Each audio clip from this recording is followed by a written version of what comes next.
Прийшли окупанти до нас в Україну, форма новенька, воєнні машини та трохи поплавився їх інвентар.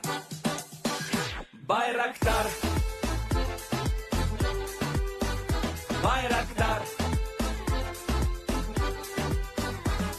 Російські танкісти сховались з кущі, щоб лаптем посьорбати довбані щі, та трохи у чах перегрівся навар. Байрактар, Байрактар. Приперли зі сходу до нас барани для восстановлення великої страни. Найкращий пастух баранячих отар. Байрактар, Байрактар. Їх доводи всяке озброєння різне, потужні ракети, машини залізні, у нас на всі доводи є коментар. Байрактар, Байрактар. Вони захопити хотіли нас зразу, а ми зачаїли на орків образу з російських бандитів, робить примар. Байрактар, Байрактар. Російська поліція справи заводить, там вбивцю рашистів ніяк не знаходить, хто винен, що в нашому полі глухар. Байрактар, Байрактар. Веде пропаганду кремлівський урод, слова пропаганди ковтає народ, тепер нове слово знає цар. Байрактар. Байрактар. Байрактар. Байрактар. Байрактар.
Yes.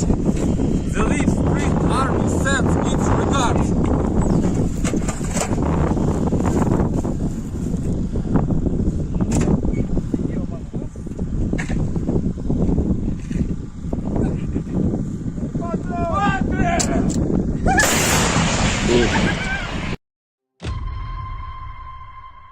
Хотите жить – бегите. Хотите жить – сдавайтесь в плен. Россия не получит новую территорию Украины. Россия присоединит себя к той катастрофе, которую она принесла на оккупированную территорию нашей страны. Оккупант заполняет могилами захваченную территорию Украины. И все больше могил на территории самой России. Ценой того, что один человек в России хочет продолжать эту войну, кто хочет войны больше, чем жизнь. Ваши жизни, граждане России.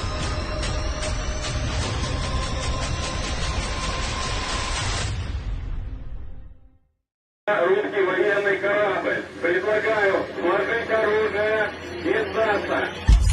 Русский военный корабль, иди нахуй.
Hello, everyone. I'm the Enforcer, and I'm accompanied by Enforcer Matt. And good evening, folks. It's Enforcer Matt, and welcome back to day 565 of the news. And it's good to see you all once again. And as the title says, Ukraine beats Russia heavily. And I'm telling you, yeah. And of course, we're going to be covering the past 48 hours of the news of the war in Ukraine. And just like the title says, the Ukrainians have been beating the Russians heavily. It's been something impressive to see, and hopefully we'll be seeing this continue on the front lines, but we've also been getting breaking news from just about every other corner and every other aspect of the nation of Ukraine and the rest of the world. So moving on into the first bit of news, and we'll be saving the frontline situation for just a little while later, we're going to be moving you all the way over to Vladivostok in spirit, as we actually put the marker down inside of Moscow. But today, the armored train of Kim Jong Un's left North Korea and entered Russia. We are assuming, although I haven't really been able to get a good location reading on the train, that it has made it to Vladivostok, and a video came out of Kim Jong Un arriving for summits with Vladimir Putin. Here's the video of Kim Jong Un disembarking the train and making his way to the conference building.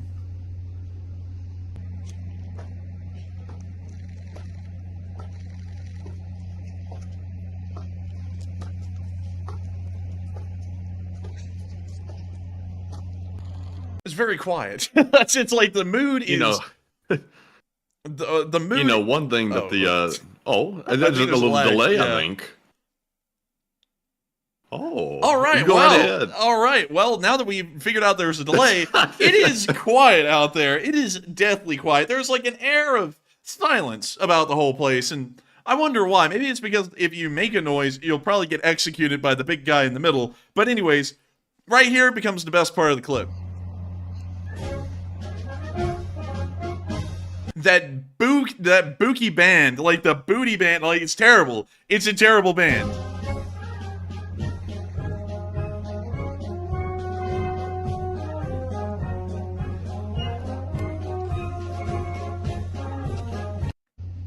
But that's the end of the clip, and that's all we've gotten so far of Kim Jong Un arriving for the summit with Vladimir Putin. We are assuming that this is currently taking place inside of the city of Vladivostok, considering that it is the most easterly city, major city inside of the Russian Federation, and it's a lot easier for Putin to travel to Vladivostok than it is for Kim Jong Un to travel to Moscow.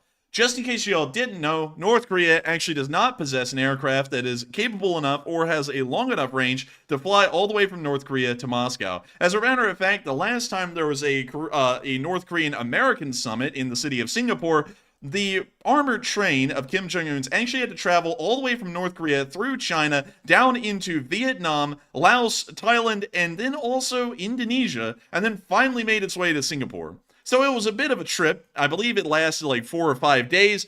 So certainly not something you would want to see Kim Jong Un undertake on the entirety of the Trans-Siberian Railway. It'd be a pretty long distance, so we're assuming that the meeting is happening here at the moment.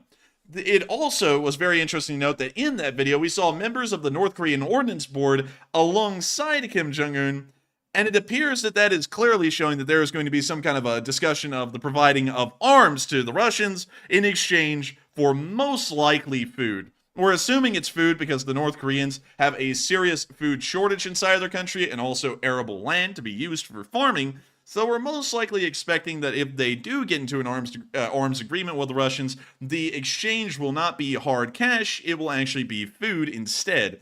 So that's currently what we're looking at right now with the North Koreans and the Russians at the moment, but we don't know if they are going to make it to any kind of an arms agreement.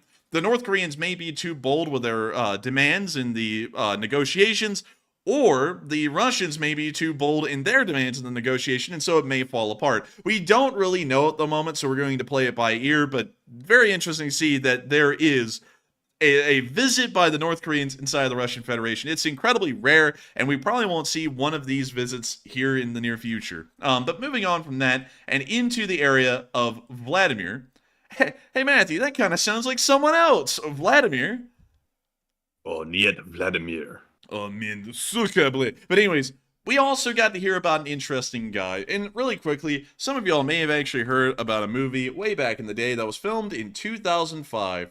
And let me see if I can get y'all some pictures. Y'all will know it. It's the Lord of War movie. This movie was actually based on a real-life story. The story of an arms dealer named Victor Bout. Of course, it's not entirely parallel to his story. It's not like a biography or anything, but it is fairly close, and the story was heavily based on that arms dealer. Of course, many of y'all may know the situation and the story of how Victor Bout made it back to Russia. After finally being arrested and held on trial for being an arms dealer and being put inside of a U.S. federal prison, he ended up being exchanged last year for the WNBA basketball player Brittany Griner, and since then has been inside of Russia and has been shilling hard for the Russian government. And it appears that all of this shilling has finally paid off, as he's now become a junior member of the LDPR, which stands for the Liberal Democratic Party of Russia. Now, some of y'all may be interested. What the hell does that mean? And also, why in the world does this guy look very disappointed already? Well, here are the reasons why. Wasn't like John McAfee a little bit. You know, that guy that got off for like down in like South America? Dude, this guy looks like he's just like about 30 pounds away from saying, "What do you mean, lumpy pillow?" But anyway, Oh dear.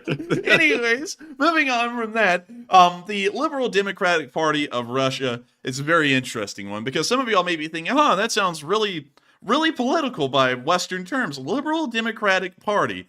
But you wouldn't believe it, it doesn't really have any kind of political base to it.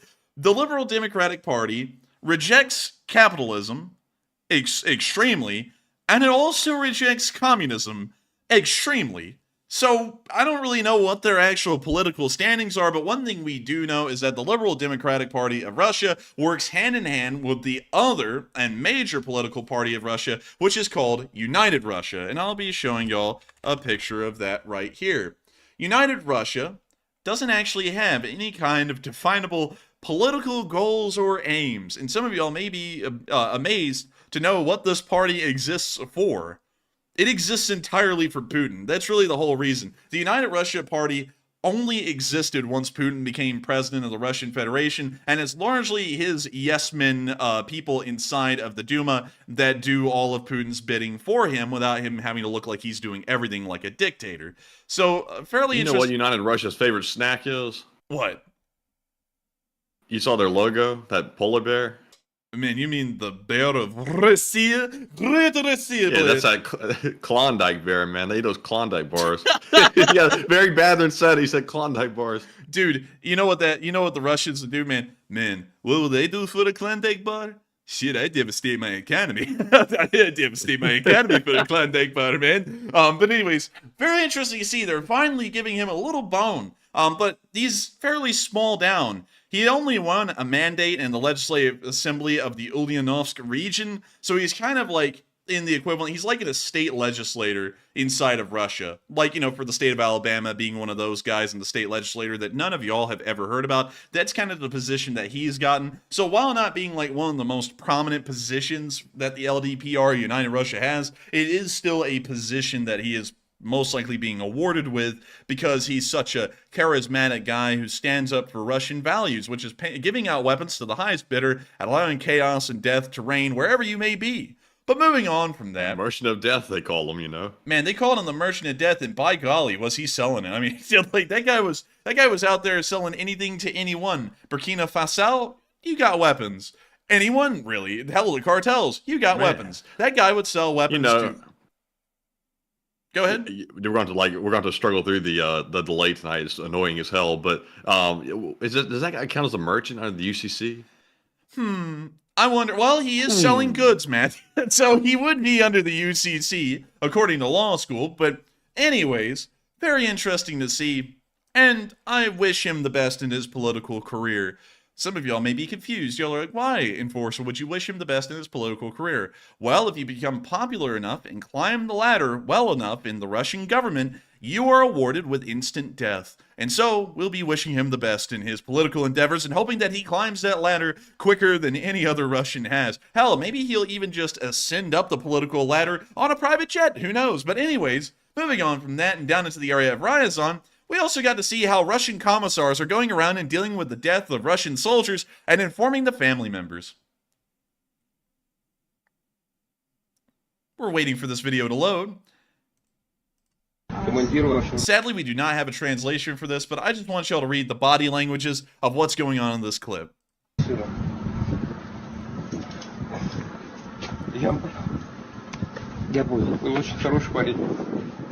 see him talking to the family. He's giving them the devastating news that their son has just died in the war.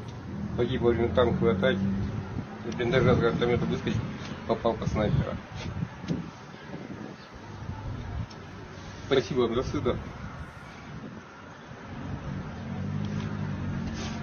Настоящий был боец, хороший человек, надежный.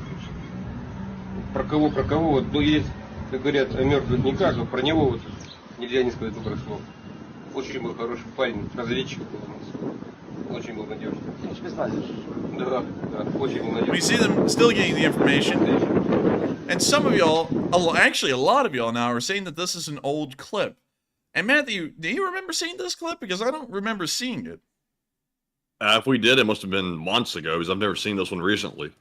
I don't think I have, but I'm seeing enough people saying that this is old that we are going to move on from it, because I don't remember seeing it, but if all of y'all have remembered seeing this and it is an old clip, then we are going to move on from it. But if you're like us and you can't remember seeing it, or haven't ever seen it, you can go to the link in the description below and go to this little marker on the map and go watch the clip for yourself. But moving on from that and back into Moscow, we got to hear a little bit interesting about the air defenses around the city of Moscow. According to the British Ministry of Defense, they've been giving out some very interesting information about what's been going on in the area, and once again, it's largely corroborating the information that we have received over the past few days. At this point, considering that the British Ministry of Defense is usually making these updates and reports around 3 to 4 days after we report this news, we're largely using these defense reports as validation of our claims and statements made a few days ago, so that way, just in case if anyone who is skeptically minded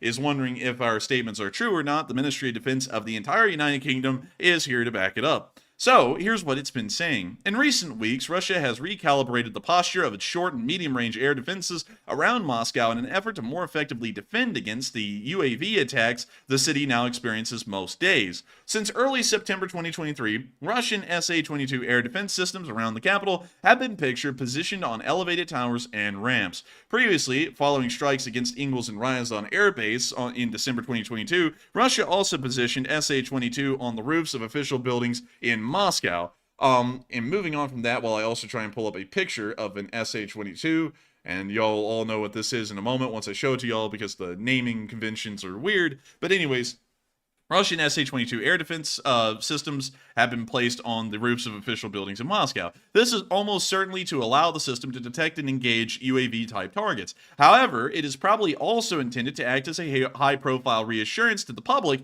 that the authorities have the threat under control. A lot of y'all probably don't know what an SH-22 is, and when I originally read this Ministry of Defense report, I will be entirely honest with y'all, I had absolutely no idea what the SH-22 was either. But once I pulled it up, it made sense. It's the Pantsir.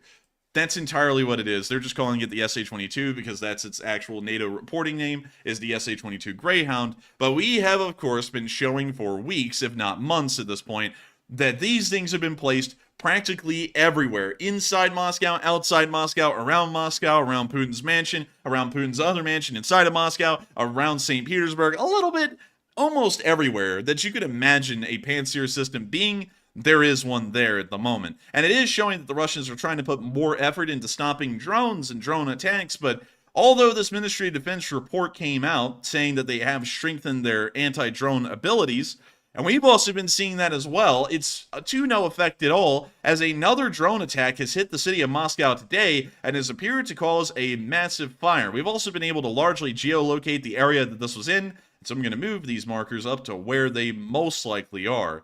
So, starting off with our first clip, we got to see a little bit of explosions and smoke. Kind of a nice, healthy combination of the two. Around the radio tower, I forgot the name of this, it's like the Oskintinky whatever tower inside of Moscow. But we can see a fire burning in the distance, the smoke is billowing out of the building. And we can also see small explosions emanating from the flames.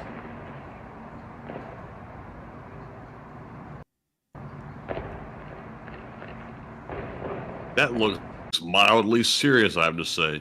That does look mildly serious, Blanche.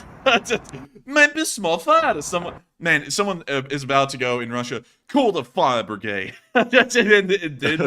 Oh man, the building's on fire. High five. High five. Dude, someone's about to say, there's graphite on the ground. You didn't see graphite. Take him to the infirmary. But moving on to the next clip, we also got to see, once again, fire near that specific tower. This is actually named the Ostankino Tower. And we see pictures of the fire right there. We can also see some larger high-rises under construction in the background. And then we can also see the Ostankino Tower back there in the background. Now, it's very hard to try and geolocate this because while we get to see where the fire is coming from, we don't really get to see the exact buildings surrounding the fire. We only get to see some of them within the line of sight. But moving on into the city of Moscow, we did get an incredibly good idea of where this was. So let me wait for this to refresh.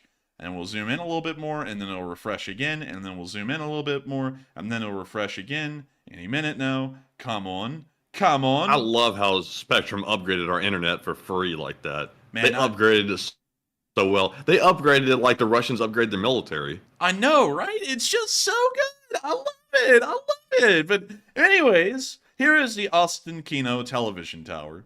So we go back to this picture. We can see the tower back there in the distance. We can't really tell how far away it is, but we can see some soundproofing walls, a storage building, some kind of a fancy house, and then also this kind of Japanese-styled small building here. It's a very weird place in the city, but the best that we could find is that the fire is originating somewhere around this rail yard near the Ostankino Railroad Station, or our second bet is that it's somewhere, well actually it can't be up here because this fire would actually be within the, like, Soviet Museum of Beautiful Crap and Nations and everything. If y'all know what I'm talking about, you know, there's a lot of stuff that's filmed on this. Also, by the way, I have to show y'all this because if y'all ever see Russian propaganda, y'all gotta know what this is and where it's coming from. So, to explain this really quickly, because since we're in the area and it's worth discussing, the Russians have two places in Moscow that they show off as being extremely nice. One of them is Moscow City, which is a really ultra-modern, ultra-developed part of Moscow that only spans about 10 city blocks in this area right here where the mouse cursor is circling. You can kind of see the outlines of the skyscrapers there. And then the other part of Moscow that they love to show off, that's way out in the suburbs, is the Ostankino district right here. This is the Soviet equivalent to a Disneyland. It's not a theme park or anything, but it is celebrating like the Soviet Union at large. And so let me drop y'all down here, and then y'all see why this is a propaganda feature of the Russian Federation. And so we're waiting for this to load. And here we go. So, oh my god, it's not moving. This is just... Okay, so here we go. So you see how well paved the ground is. There's no cracks or anything. You look around and you got all of these somewhat impressive buildings, kind of like small Smithsonians, but that one's just extremely ugly. I mean, you know, you can try and say it's nice, but that's just ugly. And then if we look down here, we allow for the pixels to clear, so that way we can remove the mystery of what this is, we will see the rest of the park, which isn't going to happen, apparently. And let me check really quickly. Maybe OBS I is can see clearly now the pixels rain are gone. is gone. That's it, yeah. Let me try and refresh that and see if it'll fix itself. No, now we just get booted out, and now we're back into the... Oh, wait, hang on. Maybe it'll refresh. There we go. So this is kind of like the park that they have. It's really nice for Russia, and on a clear, sunny day, it looks pretty okay. I mean, it's not bad looking, but they use it heavily in propaganda, and they go, oh, look how clean and modern Russia is. Russia is so nice, and it's so beautiful, and the wicked West, they are just so ugly and poorly maintained. And then they take you to a place like Brooklyn, and they show you what, like, Brooklyn looks like, and they're like, look, see, it's ugly, nasty blade. But here we go. I'll show you some pictures really quickly, because this is somewhere in the area where the explosion occurred. We don't really know if it happened here, and I'm assuming that it didn't happen inside of this park, but it did happen in the general area. They also have an entire Soyuz rocket on display at the very end of the park. I gotta admit that is kind of neat, but still pretty weird, and also the mishmash of buildings is just bizarre. But here's another picture of the Victory Arch that leads you into the park. And then you have all these beautiful little pictures that they take when the weather is just right and everything's just clear. So that way you can go, oh, wow, Russia's so pretty. And then, you know, you end up in the Gopnik suburbs right outside of the theme park. But anyways, the fire and the explosion happened somewhere in this area near the Ostankino Tower. We're assuming that it most likely occurred near the railroad tracks, considering that there appears to be some supply depots of some kind around that area. But we don't have any exact information to confirm that yet, and we're just going to zoom out and forget about using Google Maps for the rest of the night, because Spectrum has screwed us over royally, and I love Spectrum so much. But moving on from that, and on out of the area of Moscow, we're now going to be moving on down into the area of Volgograd, because we heard something really interesting today, and the story finally cleared itself up, so that way we knew what happened to this plane. We made a short war summary earlier today where I was asking what happened to this Su-24 because it had disappeared on radar completely. Nobody knew where it went. Nobody knew what happened to it, and really all of the information about it just disappeared. Oh man, I love Spectrum. I love it so much, and I hate to be complaining to y'all about that, but it really does aggravate us as much as it aggravates y'all when our internet is just working shoddily, and sadly there really is no way for us to fix it because our internet provider has a monopoly on the area. So, you know, and also Starlink... Not anymore, they don't, but I wish they would hook up the other one, because they're still hooking up the other ISP, believe it or not. They are still not completely finished with it. I don't have high hopes for that ISP. I have a feeling it's not going to be doing that much better, but... Apparently today, an Su-24MR tactical bomber disappeared in the area of the Volgograd region. The Volgograd region is somewhat large, but many of y'all may know it for being the home of Stalingrad, which was the largest and deadliest battlefield of the entirety of the Second World War. Not only that, but an aircraft went missing there today, and there was a lot of speculation as to what happened to it. Some people said that the pilot may have defected to Ukraine, which was a little unlikely considering the range. Some people said it may have been mechanical failure that caused the plane to crash. Some people said it was pilot error. Some people just said the plane may crash for the hell of it. A lot of people said all kinds of stuff. But in the end, the Russian Federation finally came out, the Ministry of Defense did, and made a statement saying that the plane had just slammed into the ground and was lost. So, from what we understand, both pilots did not eject. The plane slammed directly into the ground. The airframe is completely destroyed, and the Su-24 is done for. Also, someone said it may have been shot down by the Ukrainian armed forces. That is highly unlikely, if not impossible. The closest that the Volgograd region gets to the front lines in Ukraine is about 170 miles away, and the farthest any Ukrainian surface-to-air missile can fire is 130 miles. So, they would be about 50 miles out of range at the closest from a Ukrainian surface-to-air missile battery, and so it was highly unlikely, if not impossible, that it was shot down by a Ukrainian surface-to-air missile. It was most likely crashed due to pilot error. It's not anything that's crazy or really new, per se, because we've seen that happen in Kaliningrad just a few weeks ago, so it's not out of the question that something like that would happen. It's just bizarre, that they'd lose another one like that. But I'm not complaining. I don't think the Ukrainians are complaining because that's another Su-24 that they won't have to shoot down at some point during the war. But moving on from the city of Volgograd and moving on out into the rest of the world, we have one more bit of international news to cover, because the border in between Latvia and Belarus is being closed in one location, and that location is right here at the small village of Selene. Apparently, the Latvians are going to be closing down this border checkpoint due to, according to them, a massive influx of illegal migrants from Belarus. We are understanding that these are most likely the Syrian refugees that the Belarusians brought in and have been trying to force across the Polish border for several years at this point. We think that they may have shifted some of them from the Polish-Belarusian border and up towards the Latvian border, and they're now starting to cross there. The Latvians are trying to counter this by just outright closing the border in that area and sending more border guards there, but we don't really know how effective that will be, considering most of them are, of course, crossing illegally, so closing down the border checkpoint, I don't really know if that's going to help or not, unless they're just running right through it. But nevertheless, they are trying to fix the situation, and having illegal migrants from Belarus at this moment is, of course, concerning. While the Wagner has disappeared and is no longer an organization, there are FSB and Belarusian FSB agents that could end up trying to slip across the border in these waves of migrants and refugees that the Belarusians have tried to weaponize, and then Russian saboteurs or Belarusian saboteurs could practically be allowed a free reign of the entirety of the EU, or even the rest of the Western world for the most part, if they are able to make it across the border. And so it does appear that the Latvians are trying to control that situation and fix it the best they can, but we don't really know how effective that will be going on into the future, if it will be at all. But moving on from the news in Latvia and all the way down into Ukraine, many of you all know about the famous Antonov Company. Based in Ukraine and producing the Antonov 225, which was the largest plane in the world until its destruction at the very beginning of the war, it is famous around the world for producing planes. But the Antonov Company is doing a complete 180. It is no longer going to be producing planes. It is going to be entirely focusing on drone production for the war effort. This is some breaking news, because this is one of the first times since the collapse of the Soviet Union that Antonov is going to be doing anything of a scale that produces a flyable aircraft.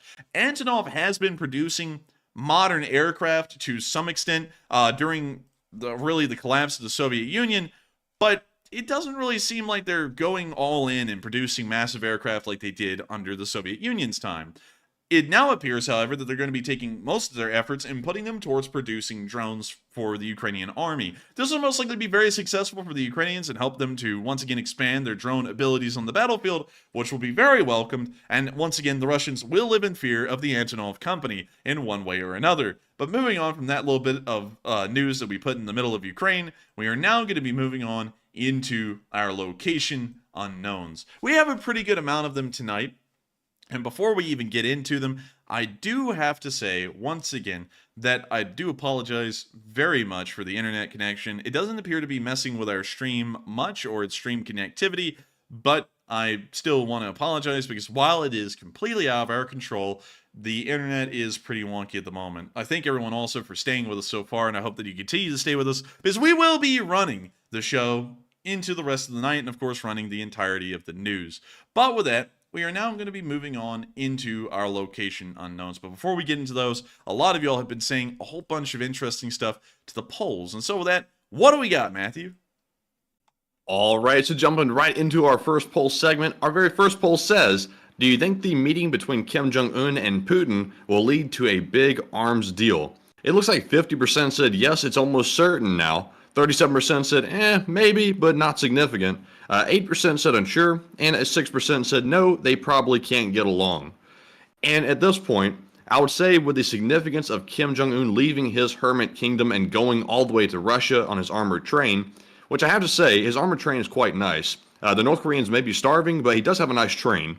And on this poll, I would have to say that maybe so, but it's really not significant because in my opinion, nothing North Korea has is good enough to really make a big difference in the war.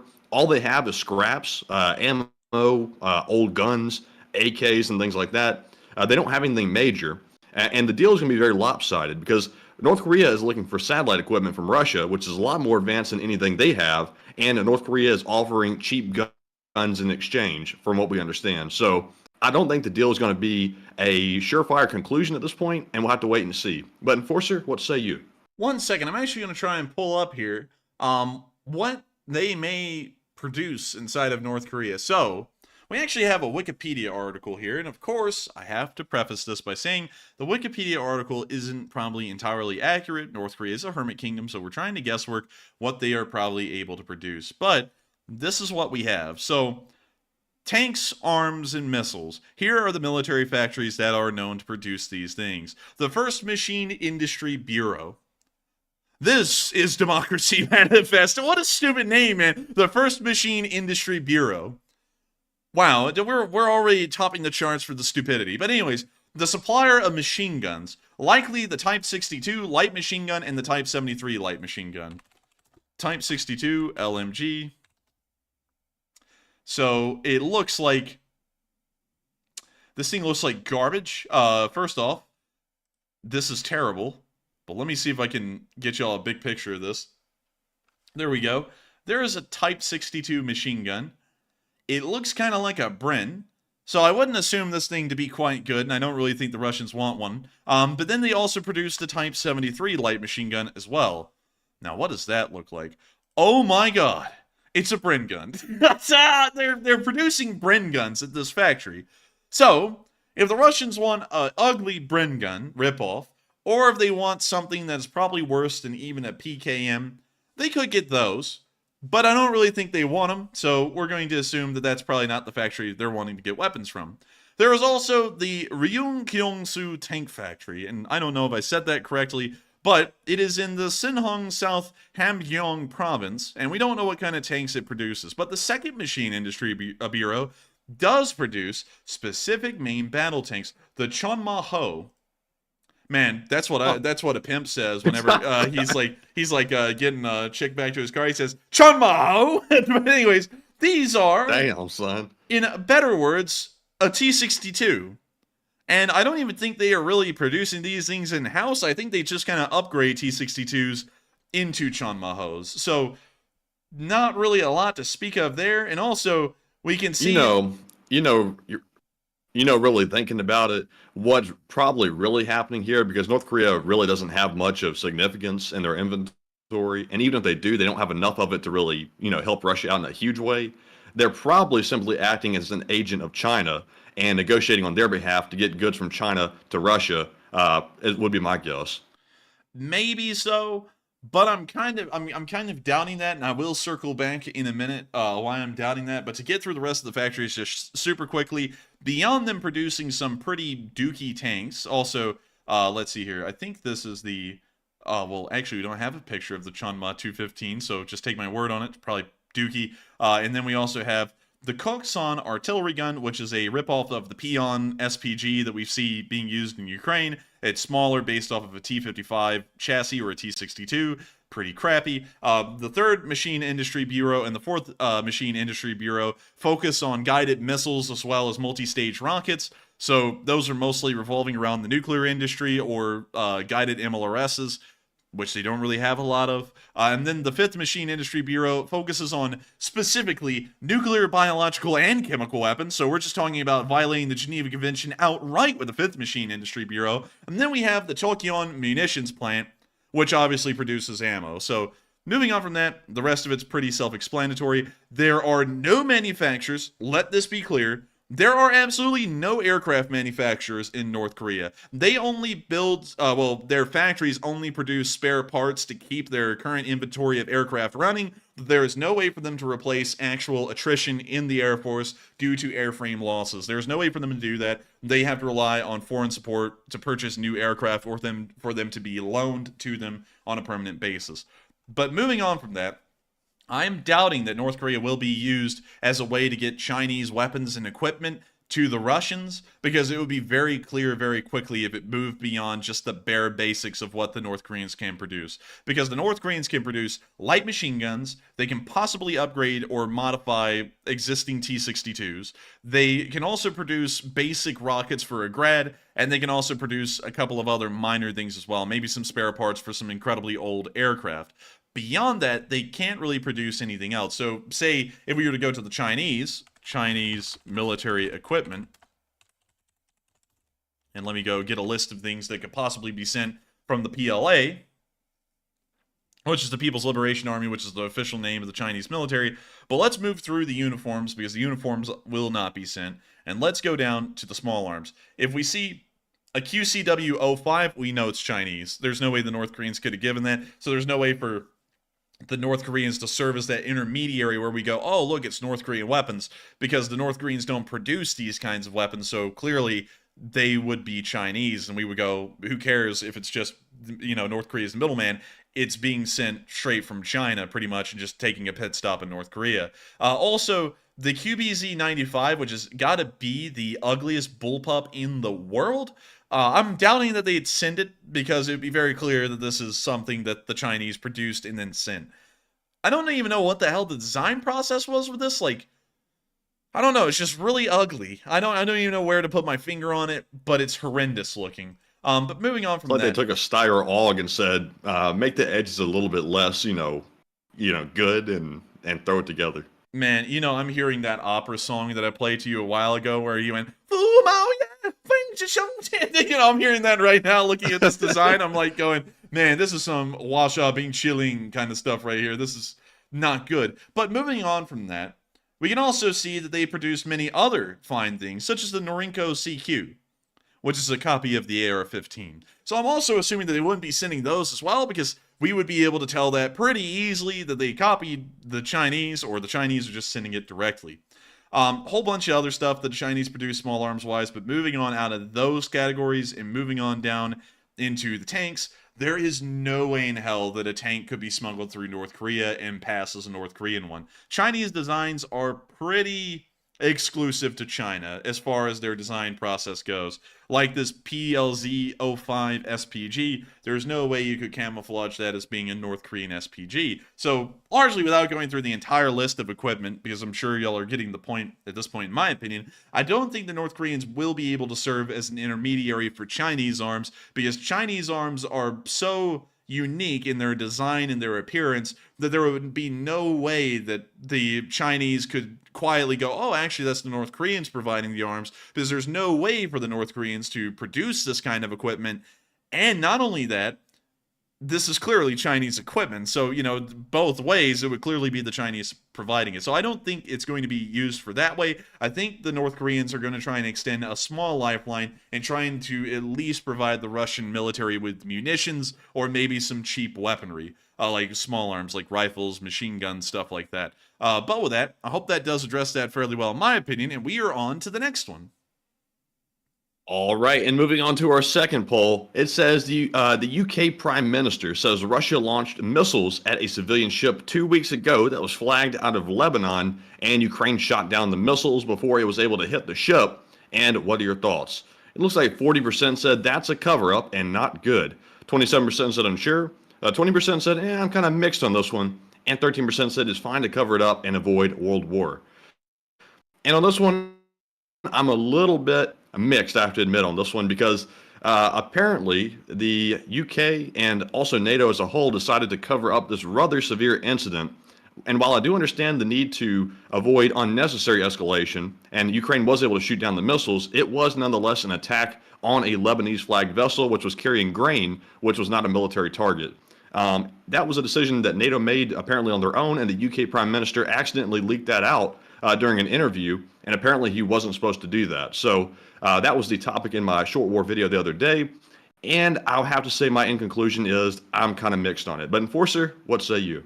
I would have to say it's a cover-up, yes, but it's a cover-up that I can understand because it has reasonable intentions behind it, because considering that no damage was done to the ship and the missile was shot down so it didn't actually collide with it, and the Ukrainians were also the ones to intercept the missile, it largely avoids any kind of a confrontation that could be had because of that attempted attack.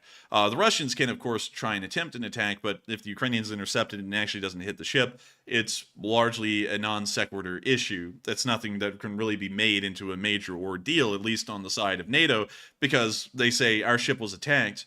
Well, where's the proof? Where's the damage? And then there's no damage, there's no deaths. And then, they just say, well, it was, inside of Ukrainian waters, it was fired at, and the Ukrainians shot the missile down, but nevertheless, it was being attacked. So sadly, I would have to say that while we would love to show down the Russians and, of course, beat them to high heaven, I don't think that that will be the instance that we can do that in, because it's going to take a little bit more. And Melanie Cortez says, so what is it going to take for NATO to get involved?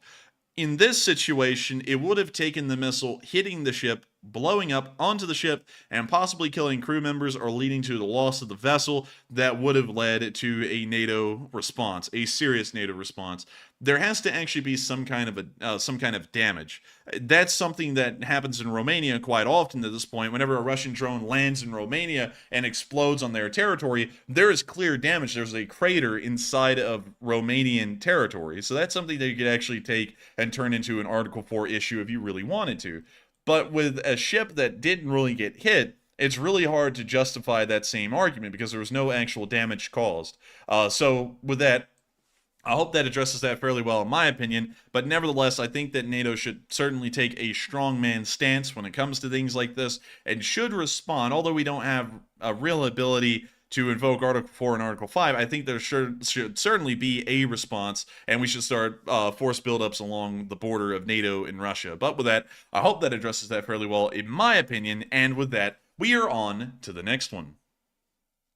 All right, and that was our last poll for now, but before we move on to our questions, I've seen some folks pointing out that they heard some news that apparently the Sevastopol shipyard was attacked by Ukraine, and it was attacked, and it apparently just happened a short while ago. The news that we have on it is on our Twitter page, and for sure, if you want to go check that out, it's reposted on our main page, and we do have a photo and video evidence of that attack. It looks like it was a pretty good attack, a pretty big one. A pretty good one? A pretty solid one, you say? Oh, it was. That was solid, no cap. So, this is some breaking news right here. Apparently, the port of Sevastopol has just been attacked nearly an hour ago, and video footage is coming out that there is a significant fire happening at the shipyard. Here's one clip. We can see that the Russian fire brigade is already responding. We can see the crane of one of the docks, and we can see some kind of a fire burning from a structure of some sort.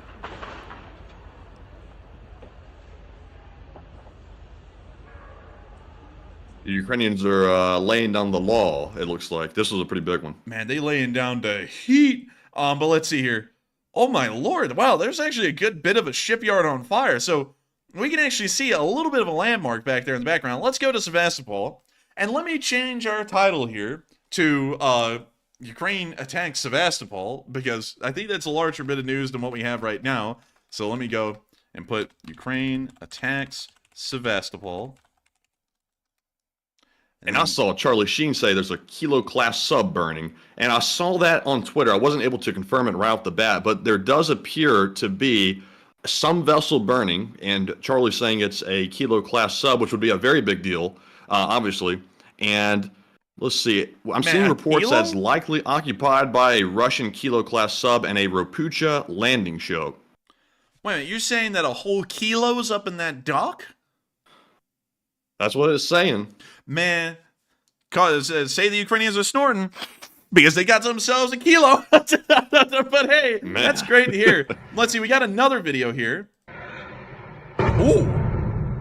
Oh, damn. Ooh, dang, there was a third explosion. Let's see here. So, I'm sorry, everyone. We're kind of reacting at the same time. Y'all are kind of getting the news right now as well. Oh, wait, we actually have a geolocation here from OSINT Technical. So let's see where this was. Oh, I know where this is. Hang on, let me go to that. I'm fairly certain I know where this is. Let me make sure. Because I think it's this little dry dock right up here, if I'm correct.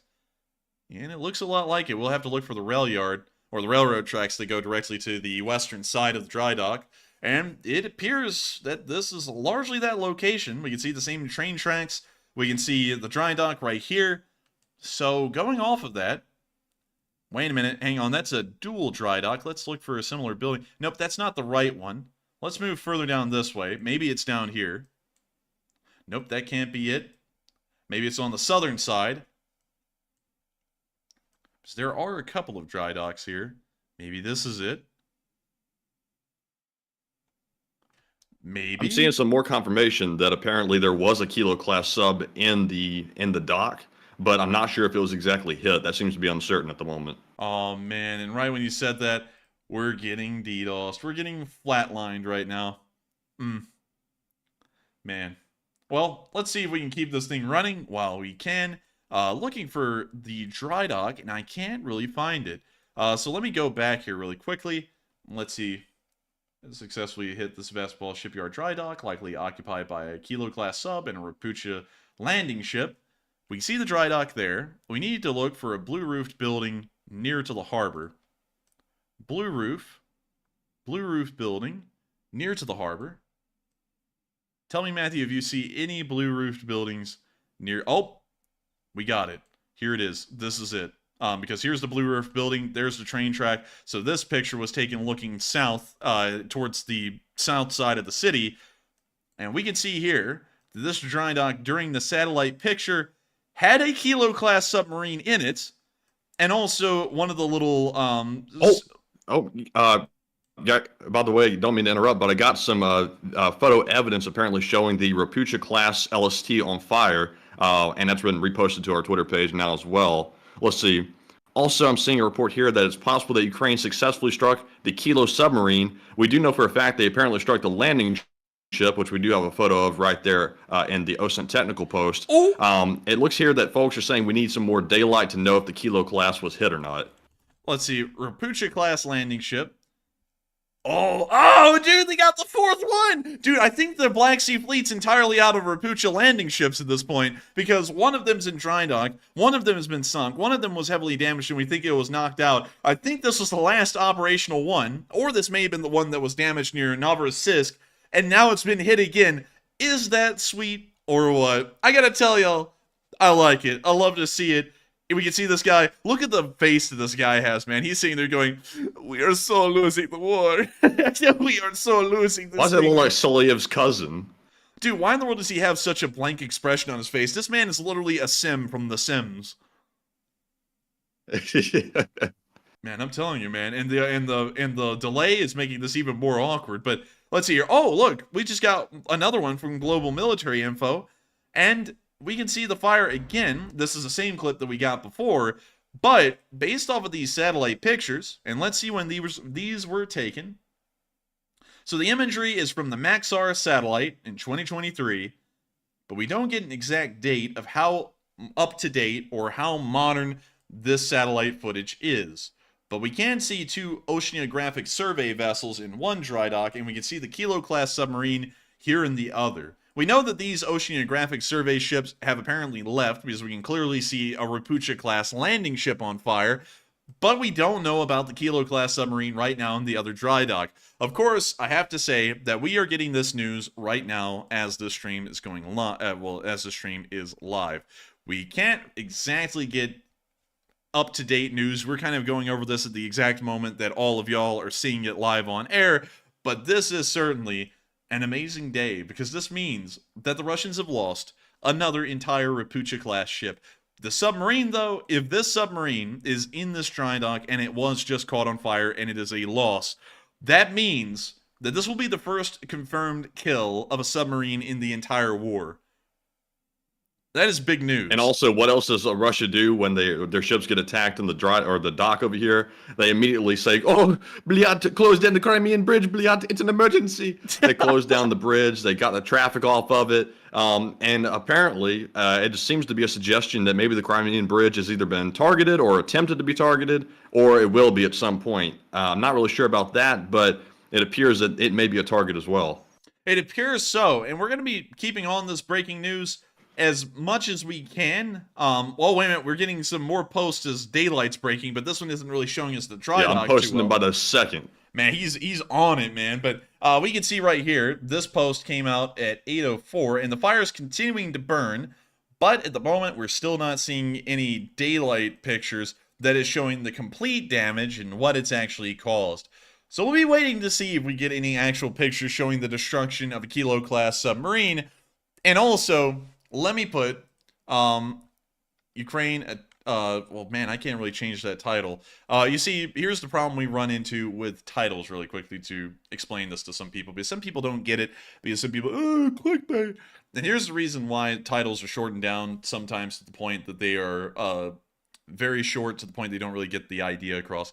We have a 100 character limit, including spaces on titles. Every single night we run a stream, it says current Ukraine war footage and news with the enforcer, and then it lists the day. We have to put that in every single night for the algorithm to pick up that this is a part of a series of streams.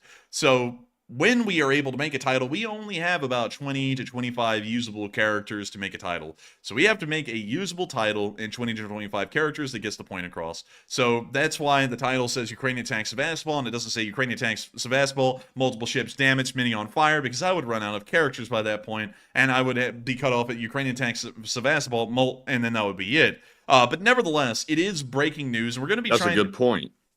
It is a great point. And also, real quick, I saw Andrew saying in the live chat, really good question, by the way. I can't believe that we haven't thought about this question, actually. Andrew said, what if there are nukes on that sub if it was hit? And that's a very good question. Well, there probably wouldn't be nukes on that sub because it is a Kilo-class submarine, and I don't think that Kilo-class submarines can carry nuclear weapons. At least anything outside of torpedoes. But let me check really quickly, and let's see here if we can find the armament. So it has 6 torpedo launchers with 18 torpedoes. It can also carry 4 caliber land attack cruise missiles, anti-ship missiles, or anti-submarine missiles. It can also carry 24 mines, and then it also carries a couple of surface-to-air missile launchers in the form of man-pads. So this is not your larger Russian submarines that carry the intercontinental ballistic missiles. These are the submarines that are kind of mostly attack submarines for the most part, meant to attack enemy shipping. So we're probably not going to see any kind of a nuclear explosion coming from the port anytime soon. But if one happens, I think that's probably going to be absolutely nuts. I don't know if these things carry nuclear torpedoes. I'm highly doubting it. But here is also a picture of a Chinese Kilo-class submarine in 1995. They are incredibly small submarines. If you were to put this alongside a larger American strategic submersible something, the SSBNs, if you were to put one alongside this, it would dwarf it. But still, these are largely the backbone of the modern-day Russian Navy, and this is the only submarine that the Russian operates in the Black Sea Fleet. They have about 8 or 7 of them, I believe. But moving on from that, breaking news for sure, and we will be trying to keep as best an eye on that as the night progresses as possible. We are now going to be moving on into, I believe, the questions, because I don't even think we've gotten to the questions yet. We have not. Also, Monty pointed out that the title says beaking and not breaking, by the way. There's a typo there in the title. Well, let's change that to breaking, and there we go. And with that, we are now on into the questions. All right, and our first super chat question goes to That Mom, who puts in a $20 donation. And thank you very much, That Mom, for that support. And That Mom says, for to call Yo Family Fund. And if you ain't got family, you, Enforcer, and Matt, but also all of yous, then screw it. I'm your family now. How ya been? And I thank you so much for the support, That Mom. And That Mom is being that mom of the live chat. And I got to thank you so much for the support as well, That Mom, and helping this channel to keep on running. Because folks like you who support this channel help us to make this thing possible day in, day out, helping us to be able to run the channel and helping us to make everything behind the scenes possible. And so thank you for that. And also, I would highly recommend, once again, that folks do call you family, because family is very important, and family is a very, very precious thing, especially if you have one. We don't really have that much family. We really only have a grandmother and our immediate family, and that's about it. So once you run out of family members, you really start to appreciate the ones you have. And so make sure to call your family members, because they might not be around much longer due to all kinds of reasons. And also, it's good to know that people can count on each other as being family in the Lee Spring Army, because the Lee Spring Army is one massive family at this point, it seems. There are thousands of y'all here. There's 7,000 of y'all here right now, and every single one of y'all is as much of a friend with each other as I've ever seen family be friends to each other. And so with that, thank you so much for those kind words, That Mom, and thank you for encouraging people to call their family. And also, we've been doing pretty good. We've been doing fairly well behind the scenes. Law schools, of course, time-consuming, very time-consuming, but beyond that, we have been making sure to keep our heads above water on everything and making sure to keep it all rolling. And so thank you so much once again for support, and thanks to support from folks like you, That Mom, we have been able to keep everything going. We've been able to continue to go to law school and know that we will be able to pay tuition. We've also been able to keep the lights on and be able to pay for gas and coffee and pizza and everything that helps us to make life possible for this show to continue. And so thank you so much once again for support that, Mom. I hope that does address that fairly well. And I thank everyone so much who is supporting the channel and helping us to keep this thing going. Because, of course, without you folks, it would not be possible for us to keep this thing running. And so we thank every single one of y'all who supports the channel so much once again. And with that, we are on to the next one. All right, and our next one goes to Drunky Monkey, who puts in a $20 donation as well. Thank you very much, Drunky, as always, for the very generous support. He says, shout out to the LSA, and best place to be, really, and Slava Ukraine. Long live the LSA, and please take a live chat. And thank you so much for the support, Drunky Monkey. And also, shout out once again to the Lee Spring Army, the best community on the entirety of the internet. We killed it on the Sunday fundraiser. I was actually very concerned the Sunday that we may not pass 5,000. And then we got all the way up to 8,000 and just completely smashed the goal again.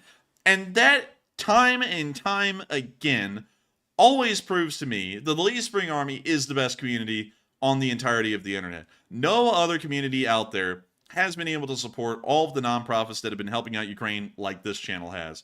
This channel has raised $1.2 million for nonprofits that have been operating in Ukraine and have been helping out. And think about how much of an impact $1.2 million makes. That is a massive impact to the nonprofits that have been operating over there.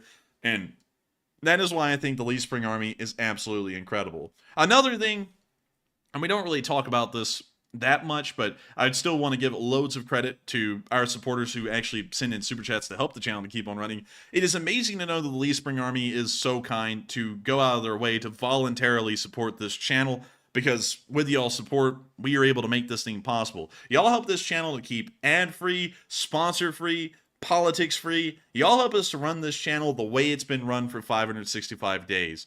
So I've got to thank every single one of y'all so much once again for the support. And I also got to thank you, Drunky Monkey, for continuously supporting this channel and helping us out recently, because y'all's support makes this thing possible. And while fundraisers and helping out Ukraine is massive, y'all have constantly been helping us out day in and day out with making sure that we can financially run this channel and do it as a full-time job. And so thank you so much once again for the support, and I hope that does address that fairly well. And long live the Lee Spring Army, and we will make sure to take a live chat. And so with that, what do we got, Matthew? All right, and the live chat question is going to go to EK, who says, could North Korea be sending manpower and would be used as fodder, but neither North Korea nor Russia would care about that? I don't think so. I don't really think that a North Korean expeditionary force will be seen in Ukraine anytime soon. The North Koreans are probably wanting to conserve their manpower because they have some very difficult issues even keeping people alive in their country. So losing manpower to a war that they don't necessarily have to get involved in that way would probably be detrimental to them in their own mindset. So I don't think we'll be seeing that, but I think we'll probably see some pretty cheap North Korean weaponry, AKs, machine guns, mortar rounds, maybe some MLRS rockets winding up on the front lines of Ukraine in the future if they do reach an arms agreement. And so with that, I hope that does address that live chat fairly well. And thank you so much once again for the support and helping this channel to keep on running. And apparently something is going on behind the scenes because I just saw something in the live chat there. But anyways, with that, we are on to the final question of this segment, and then we're going to be moving on into the location unknowns and the rest of our frontline news for the night. And so with that, what do we got for the final question of this segment? All right, and we will get that final segment real quick. I just want to say I was responding to somebody when I sent that. Nothing's really going on right now behind the scenes.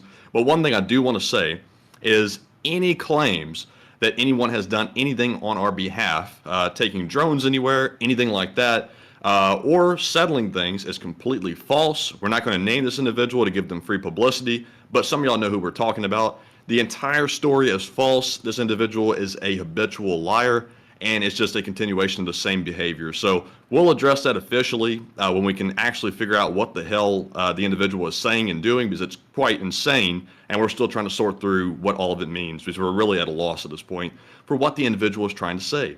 But we'll sort through the insanity eventually. But real quick, Enforcer, real quick, I have a piece of breaking news that we have to get to before we get to our next question.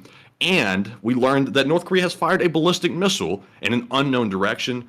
while Kim Jong Un is out of the country. So a perfect time for him to start a provocation while he's in Russia. So that way, if there's any consequences to it, he won't feel them because he's not in his own country. But that'll probably turn out to be nothing. Also, we've learned that apparently because of the missile strike on Sevastopol, there have been at least 24 people injured. That is the newest news we have on that. But Enforcer, what were you going to say? I was going to say really quickly while we cover another bit of breaking news that's happening tonight.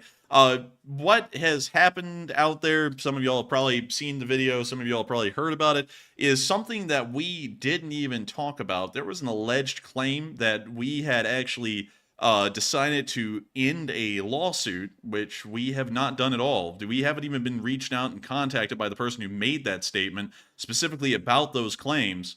We haven't ended anything. Hell, the last time we reached out to this guy and asked him if he wanted to end anything, he went onto his stream and pissed on our offer to end the whole thing. So at this moment, the entire video really is a bold-faced lie. Nothing about it is true, and also the drone that's supposedly being delivered on our behalf isn't even our drone. And also there was another lie alleged that we fundraised for a drone, which we never did. I said, and I got to clarify this because this is a lie that's been going around a little bit too much, and of course is being propagated as a bold-faced lie. We have never fundraised for anything outside of YouTube fundraisers. When we got the drone, I said, and y'all can go back to the stream, and if any of y'all can find the timestamp, I will go back to that stream right now and show it on air. I said I was going to be personally buying a drone for the 231st Battalion and sending it over there, and I immediately said afterwards, we are not running a fundraiser for this. Do not send any support because we don't even know if it will make it over there. And I said that time and time again, and also after every single super chat where people said, I'm going to support the drone, I once again told people, this is not a fundraiser. We don't even know if the drone will end up making it over there. And in the end, it did not. So with that, have to make sure to try and address that the best I can because the lies are just continuing on. And at this point, they've gotten completely absurd. So with that, hope that does. But we're planning on publishing an official statement for anybody that's curious, because we do have to clarify some things because some things were said and obviously nobody knows the full story. And y'all shouldn't. It's really none of y'all's concern because we're here for Ukraine. We're not here for, garbage started by a hot dog salesman that happens to take free vacations in Ukraine. But we will address it officially with all the details, probably in a Twitter post, so it doesn't distract from what we're doing here because that is the individual's ultimate goal. So we're not going to let him feed into that. But Enforcer, if you're ready, we do have a final live chat or super chat question. All right. And what do we got?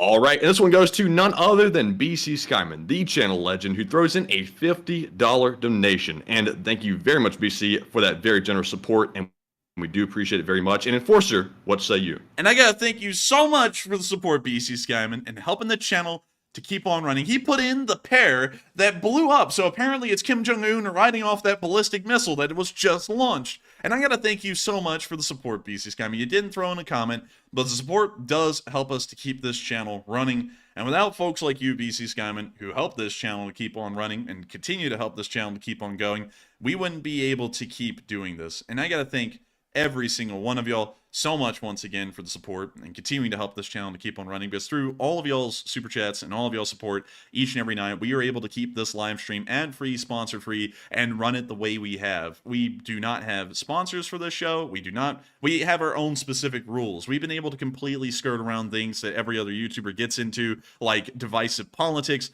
thanks to y'all's continued support, because we don't have to end up trying to polarize a base to end up monetizing them. We just are able to run our show and be able to make this a full-time job thanks to y'all's continued generosity in helping us to keep this thing going. And so thank you so much, BC Skyman, once again, for making this possible and helping us to keep this thing running, because it is folks like you who help this thing to keep rolling. And so with that, thank you so much once again. I hope that does address that fairly well. And with that, we are now going to be moving on into our location unknowns. Starting off with our first bit of news, where we got to see that the Ukrainians are doing some sneaky breakies. They are apparently setting up decoy ATGMs. We've seen decoys from the Ukrainians before, but we've never seen them down to the basic Stugna level. This is a fake Stugna. And also, I'm going to mute that music, but we can see that the Stugna is falling apart because the entire thing is made out of paper mache and pieces of wood.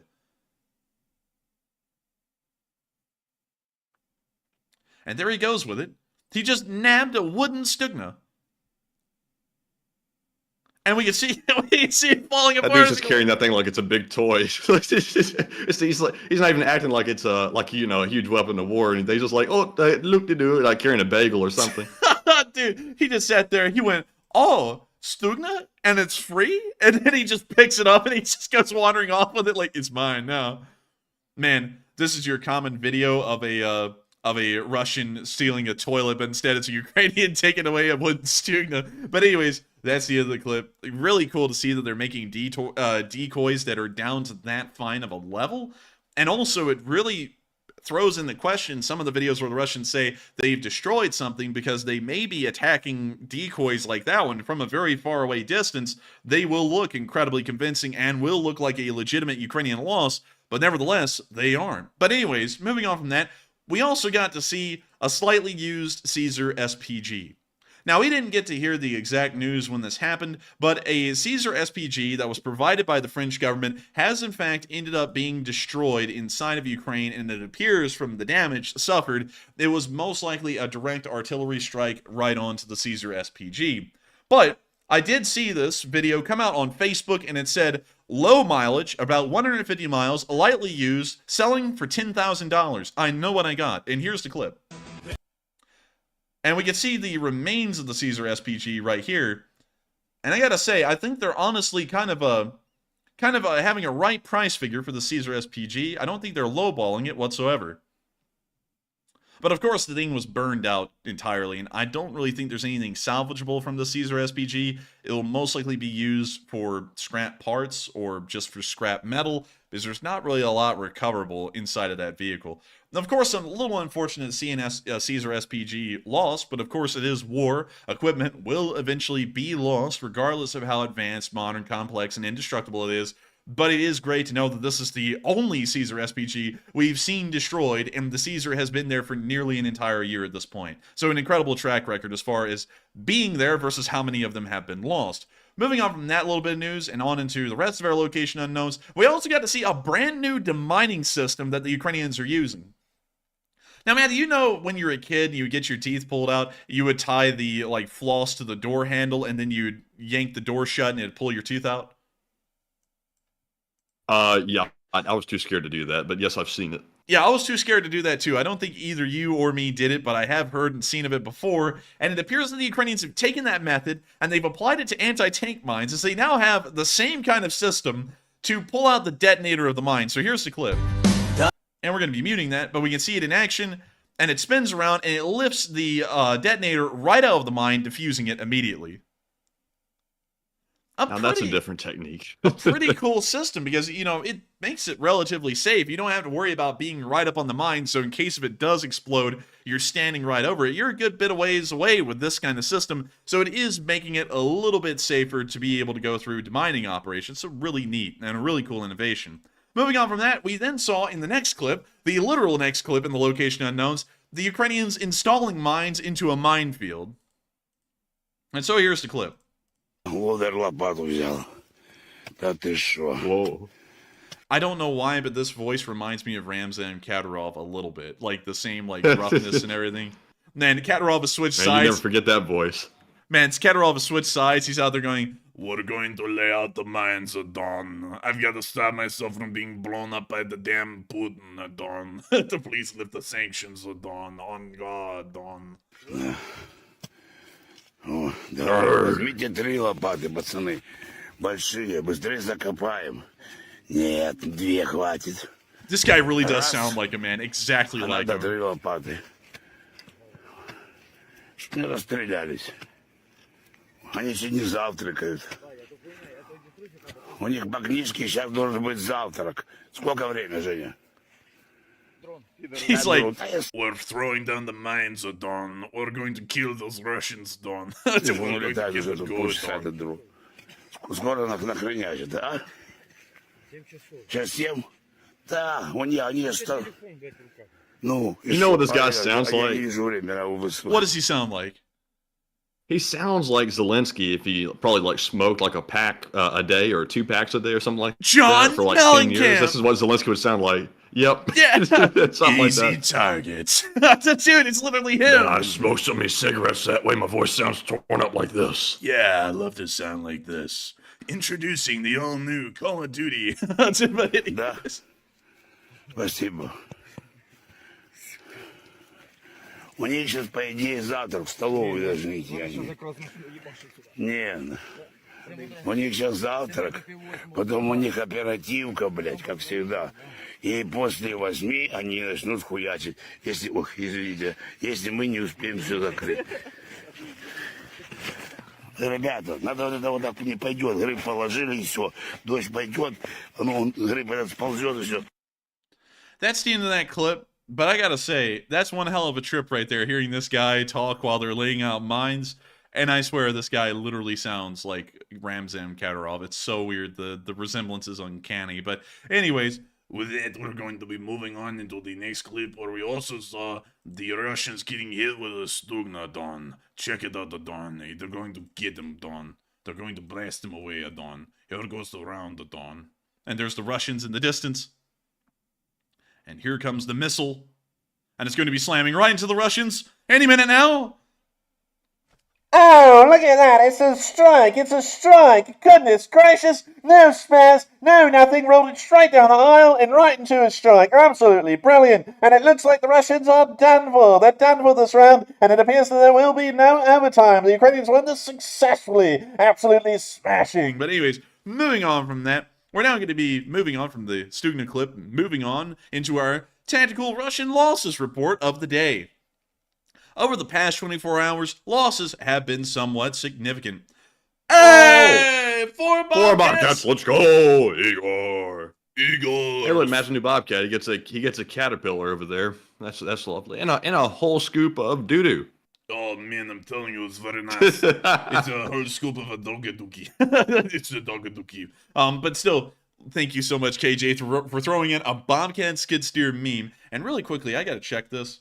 Okay, so apparently we just organically gained like 400 live viewers in a minute, which is really weird. But yeah, I'm gonna just take it for what it is. But anyways, 4 Bobcat skid steers were destroyed.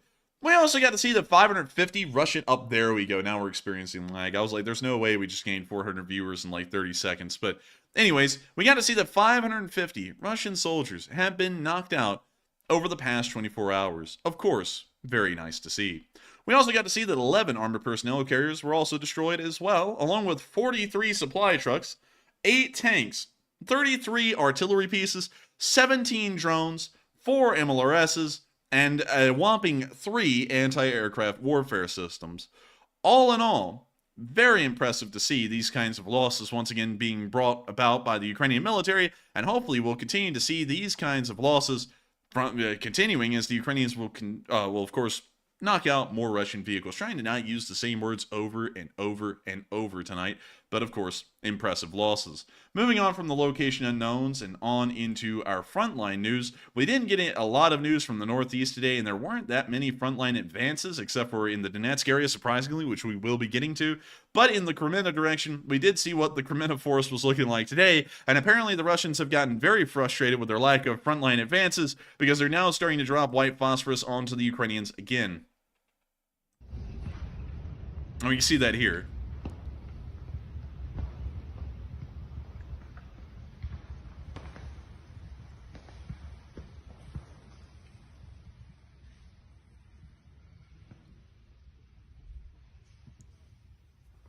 I always say that this stuff wasn't so deadly. It would be a real beautiful sight, but it's really horrific. Man, imagine if Disney World got the wrong shipment of fireworks and they launched this stuff over the crowd.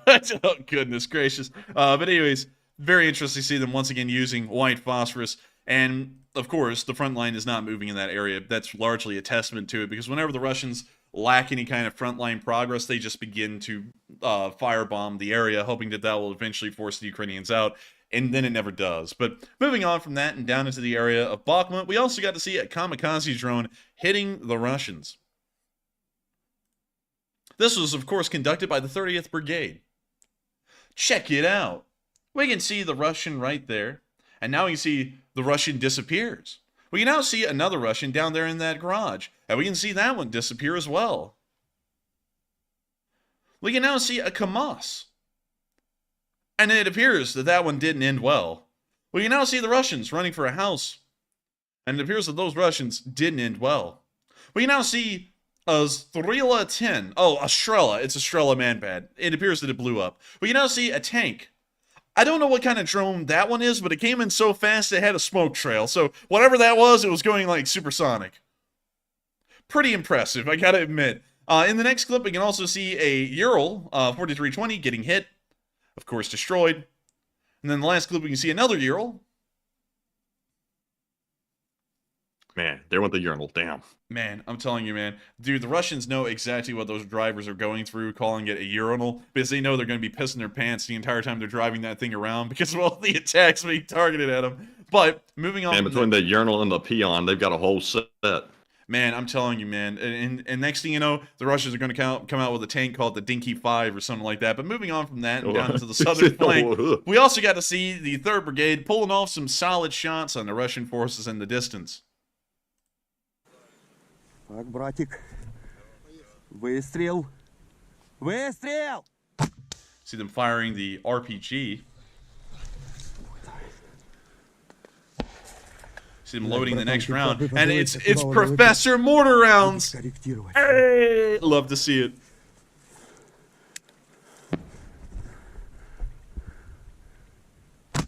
And we see them firing again. They're largely using the piece as an indirect artillery system. See them firing again.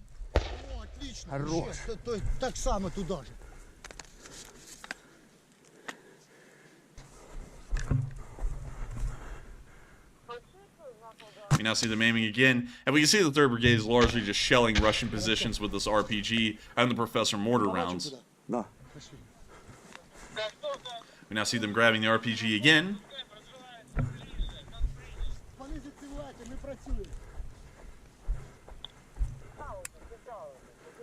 They're now moving up to aim at the Russians once more as the sun's rising. They're now firing. There it goes. And now they're going to reload again. Заебись, заебись, туда саме.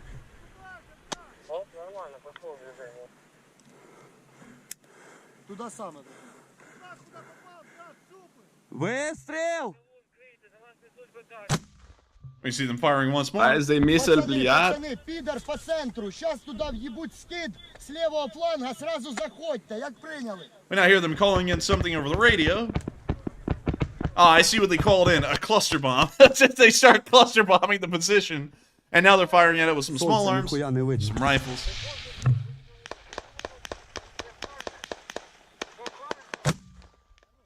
Now firing another RPG, and another one. Dude, these guys just love RPGs, man. Ингасатор, коррегуй! And Jenny Johnson, I know what you mean. Do you find it reasonable?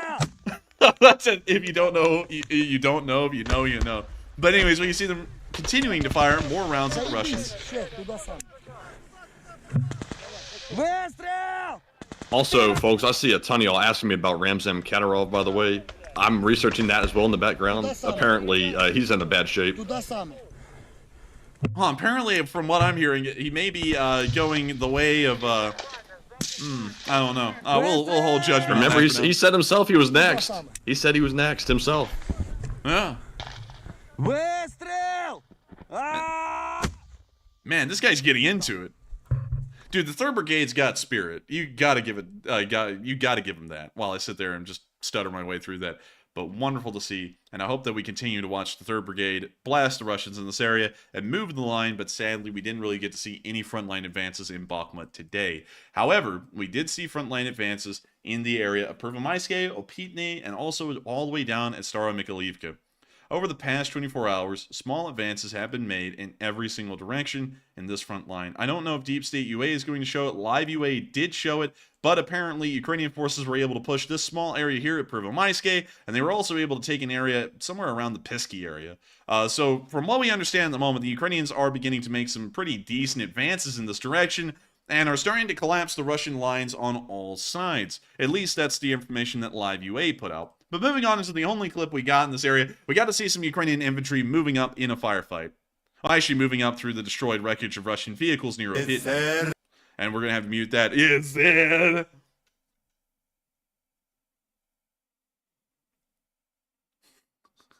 Arg, my boy. We're on that fine Peruvian blow. But anyways, we can see them we can see them continue to move through the fields.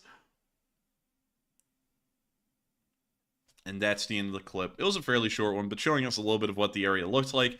And of course, wonderful to know that Ukrainian forces are continuing to fight in this area, because who would have ever thought that they were going to make any kind of advances in this part of the front line? Hardly any side, either side, has been able to make advances or any actual changes to the front in this area, unless if it was over the course of an entire year, because this area is so heavily defended. And so seeing them being able to advance in 3 different directions, even in smaller amounts at the same time, is pretty impressive to say the least. But moving on from that and into the area of Marinka, we also got to see a drone flying through the battlefield of Marinka today, showing us what the front line is looking like there. And we're going to be muting that, but we can see the drone flying through. Of course, many of y'all have become very familiar with the destruction in Marinka. It's probably one of the most thoroughly destroyed cities in the entirety of the war. Hardly any building is left standing, but we are getting a really good look at the active front line inside of Marinka.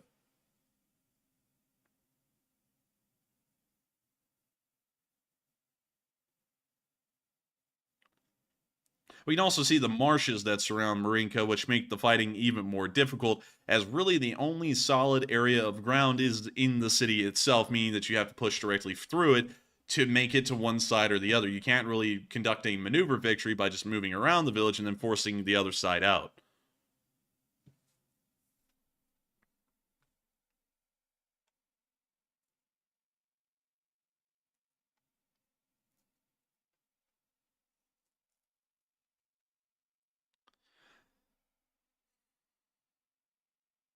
And we can see the drone continuing to float over the marsh and showing us the very outskirt of what appears to be the southern side of Marinka. And now we can see it panning back over the town of Marinka, and we can see what used to be houses, and now they're just piles of rubble. A fairly common sight in Marinka, but of course, it's continuing to get worse as the battle has never moved on out of this town. The battle has actually been inside of the city of Marinka for about 10 years at this point, as of this moment. And this is what 10 years of constant warfare look like to a city. It completely destroys it to the very foundations of the buildings.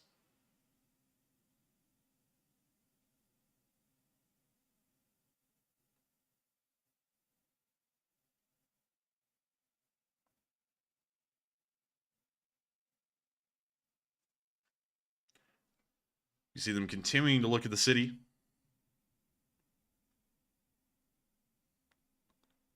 Smoke billowing from the current firefights that are going on right over there on the active front line. And we see the drone once again panning around, giving us a fairly decent look at what the city's ruins look like.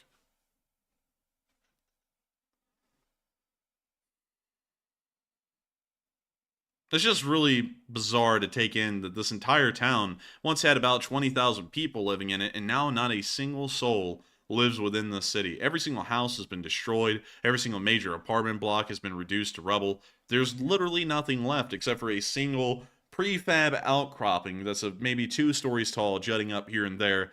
Beyond that, it's just piles of rubble and desolation.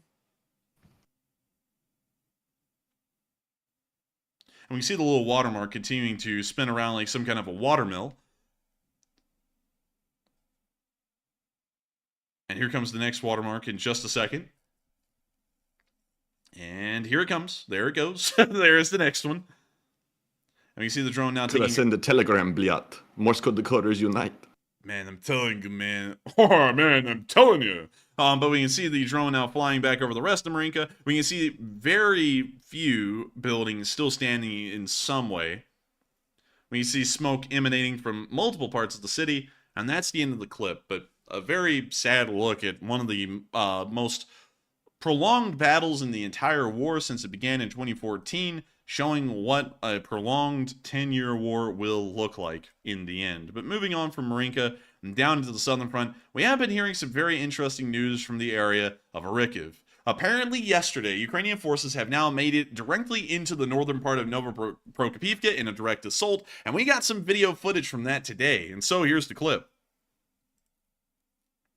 When you see Ukrainian soldiers advancing through what appears to be some fire and flames as they're now making it into the northern part of the village and spraying down any Russian outposts that stand in their way.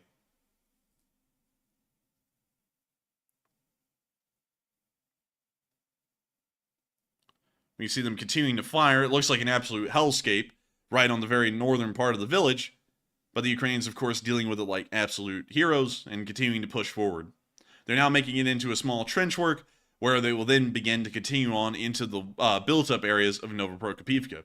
But the video ends right there. And moving on from that and into our next clips, we also got a very interesting picture of what was going on in Verbove, as we also got a view of that part of the battlefield yesterday as well. It was a very short one, though. When you see trash strewn all about, showing us that this is a Russian position, and we hear artillery, base-boosted artillery as a matter of fact, explode behind them. We now see the soldier running into the next trench, and the video clip ends there, but a little bit of a look at the trench lines that surround Verbove. There are some trenches outside the Surovikin line that are near the Verbove area or surround the village, and I believe those were the ones that they were in. But moving on from that and into our next clip near Robotny, we also got to see the Russians do something amazing. They hit a Bradley. And so, we're going to be muting that really quickly.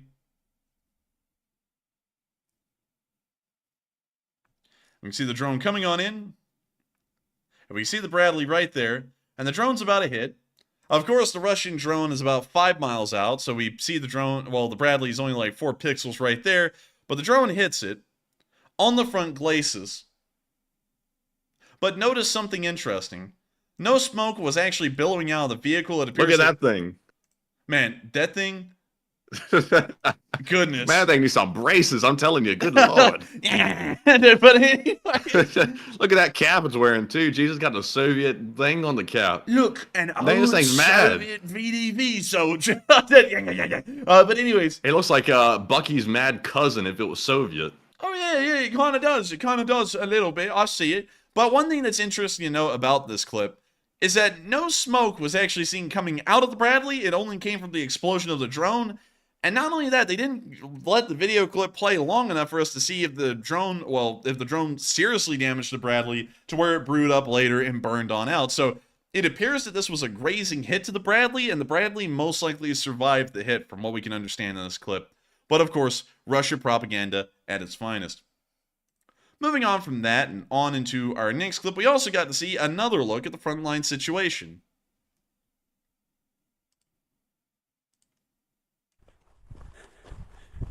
No music, thankfully. These Ukrainian soldiers are advancing forward. These guys are tired. You can tell by the way that guy's walking. Oh, yeah. Oh, yeah. Братан, коли вікнам пизда теж. Бо ми думали зняти вікна нахуй забрати. We see them showing abandoned Max Да, Pro. братуха. Шашличниця не It appears to have been hit, but the cabin survived. Це згоріло ліс не їбав, як тема замініровано. Браунінг пацани зняли сьогодні. Якого? Хуй я знаю. Медведський Володимир Броніславович. We also see a Ukrainian passport just oddly lying там взяти, around. може віддати комусь, хай лежить. Я теж, So another 2 or 3 strikers that were knocked out as well. We've actually seen these before. And this is all kind of in the same area where the Challenger 2 was lost. But that's seeing the clip and giving us another look at the battlefield. Of course, Ukrainian losses were sustained, but that's what happens in an offensive. I mean, hell, have you ever heard of an army advancing without taking any losses? But nevertheless, it is good to know that the Ukrainians are still holding the area, assaulting Novoprokopivka, and that those losses were not in vain. Moving on from that and out of the area, we're going to be moving on a little bit behind the lines where we saw that Rheinmetall, the arms manufacturer in Germany, is actually providing a €9 million field hospital. One of a first of its kind, especially provided by Rheinmetall. We're going to have to mute the music, but here's what this field hospital looks like. And they spared no expense.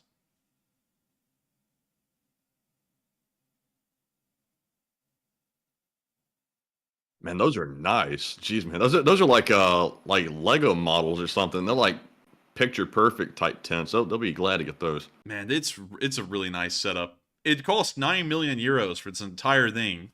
but it is a very advanced field hospital, and hopefully it'll be providing some very advanced medical care to the Ukrainians that will be using it. But the video, of course, is buffering a little bit. Sorry about that, everyone. But we see them showing off some of the operating rooms inside the field hospital. Oh, 1 second. We'll wait for that to clear up, hopefully. Oh, I think it's clear. Hopefully, we'll be waiting for just a second to make sure everything is running smoothly. And it looks like everything's running smoothly again. Sorry about the internet, everyone. Hopefully, it'll fix itself someday. But I'll rewind this a little bit so that way you can see this just in case if it lagged out. When you see the field hospital again, of course, covered in a excessive amount of red crosses, of course, indicating it is a medical installation that is protected by the Geneva Convention. Whether the Russians will listen to that, we don't really know. We have a feeling that they probably won't, but it is good to know that it's heavily marked up regardless. Hell, they'd have been better saving money on the signs and simply putting a air defense battery next to it.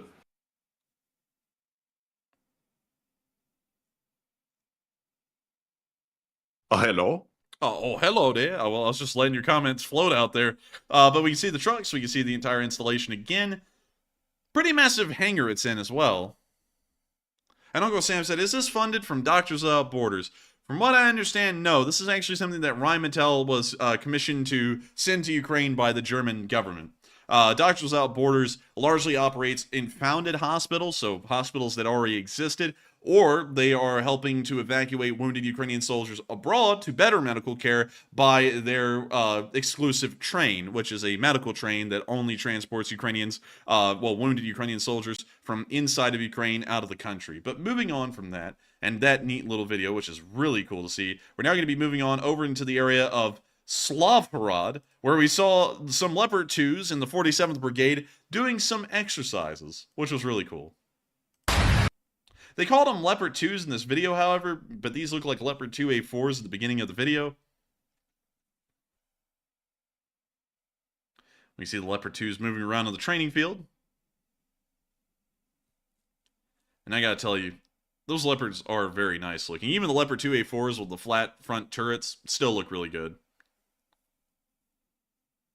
Classy, classy. Now you see them having an interview. And now you see that they have a Leopard 2A6 right here. One of the most challenging areas in the Zaporizhia region, where we are conducting offensive operations. The advantages of this tank are, of course, its speed, accuracy, and maneuverability. It is very maneuverable, very fast, and it's precise. We thank our Western partners who provide us with this equipment, and we hope for their continued support as much as possible. This vehicle is equipped with two 7.62mm machine guns and a 120mm smoothbore gun. It can operate at night. There is a night vision device. This vehicle can provide visibility for up to 4 kilometers, allowing us to effectively engage the enemy and achieve close to 100% success rate. We were in training learning as, and then a major from the tank crews tells us that he needs tank crew members. Only 2 of us volunteered, and he says, I need more. I tell him, I give it a try, but I have no experience. I haven't even seen it once. We'll teach you. They trained us, and then, after just about a half a year of service, our company commander comes and says, we're going to learn to operate Leopards. And we were all like, wow, we'd only seen it on the news. Not everyone really believed it. And then, yes, we came, we learned. We're very pleased. We were just lucky to get this kind of equipment. Let me tell you, I'm very satisfied with it, especially since we were operating a T-64 before this. We trained for about a month, and we didn't fight on them for long, and then we switched to the Leopard, and the difference is massive. Because the main advantage of this machine is that crew survivability, meaning when you go in and out, you're more at ease about your life and the lives of your fellows. There's no such effect as in Soviet equipment. And then when you see a BMP blowing up to get the point across, well, maybe not the most important, but for my height, I feel quite comfortable. The speed of the vehicle is very important in our work, because you have to maneuver in combat. Quite fast, quite maneuverable, quite smooth. regarding my role as the gunner, I'm very satisfied with the optics. The optics here are just fantastic. I can see perfectly at 4 to 5 kilometers and even more. I can see vehicles, I can see manpower. What else to say? Regarding stabilization, this is the magnificent part. We can drive at a high speed at 50 to 60 kilometers an hour, and in rough terrain, I can track a target smoothly. And in rough terrain, it's like the videos on the internet where the Germans put a glass of beer, and it's true, that's how it is.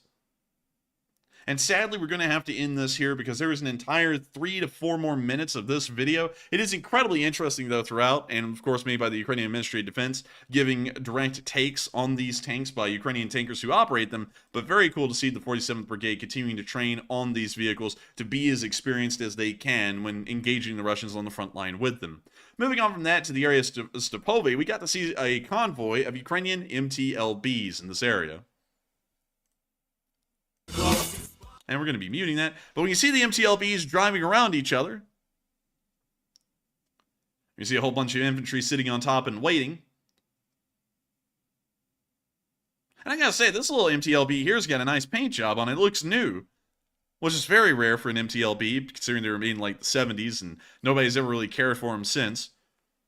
But we now see this MTLB moving on along. And we can also see a medical MTLB right there, the one with the elevated rear.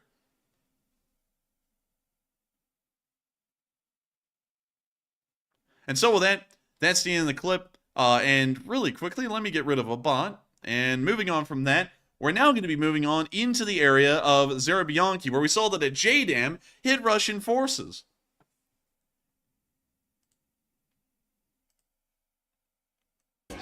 Oh, Chad music ensues, but we can see right here, the JDAM is about to be coming in right onto the Russian forces, right there, nuking them and taking them on out.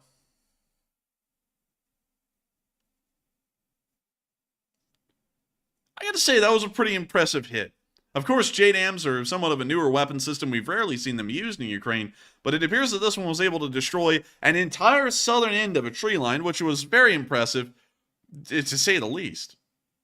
And I'm saying as least as I can, To although... say the least, I'm telling you. Oh, man, I'm telling you. Oh, man, I get no respect around here. I get no respect. People say I love to talk. Oh, man, what am I supposed to do? Shut up? Oh, man, I'm telling you. But anyways, with that... Man, I just had somebody that they called themselves Christian something to tell me that I was a very bad word. Oh, boy, I'm telling you. Go to church, you devil, you. Oh, man, I'm telling you. I'm looking for him. Oh, man.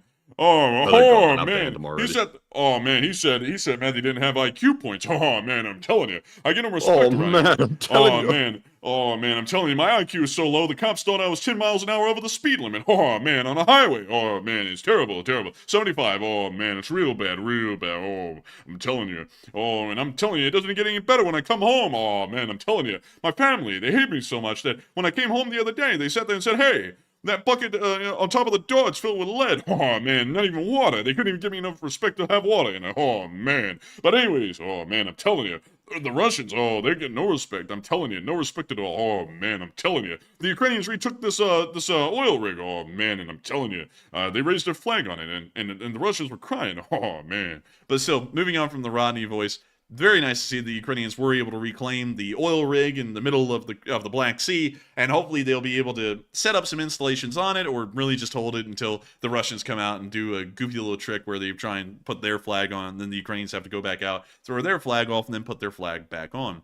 But moving on from that, and that oil rig that was recaptured, it's now time for us to move north and cover the speech from President Volodymyr Zelensky here on day 565 of the war. And so, with that, here is the clip. And, well, more so, here's the speech. And then Matthew does his line. Speech! Speech! Damn, bro. Dude, you said that was so hardcore. You're like, speech! Like, goodness. Man, it shook the drum set in the corner of the room, too. It was rattling the snare drum over there. Man, I could tell. I could hear it through the microphone. I was like, oh my God. But anyways, here's the speech. Шановні українці, українки, звіт за день. Перший закон про електронне декларування.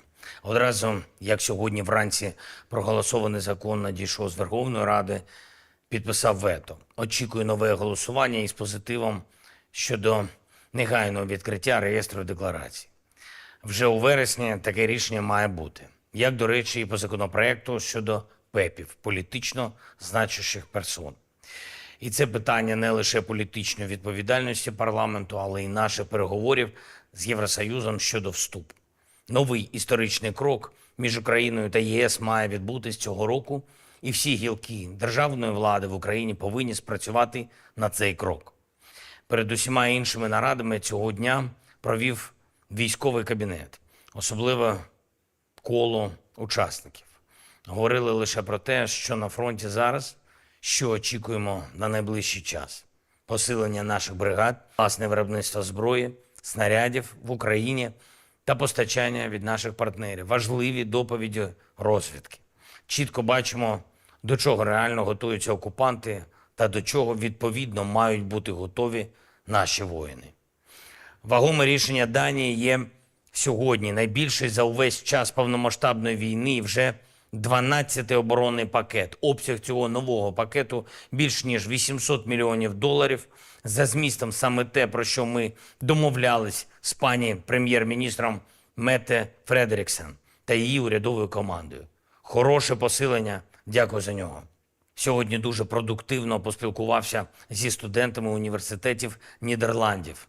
Це був широкий формат, кілька університетів, доволі політичні були питання.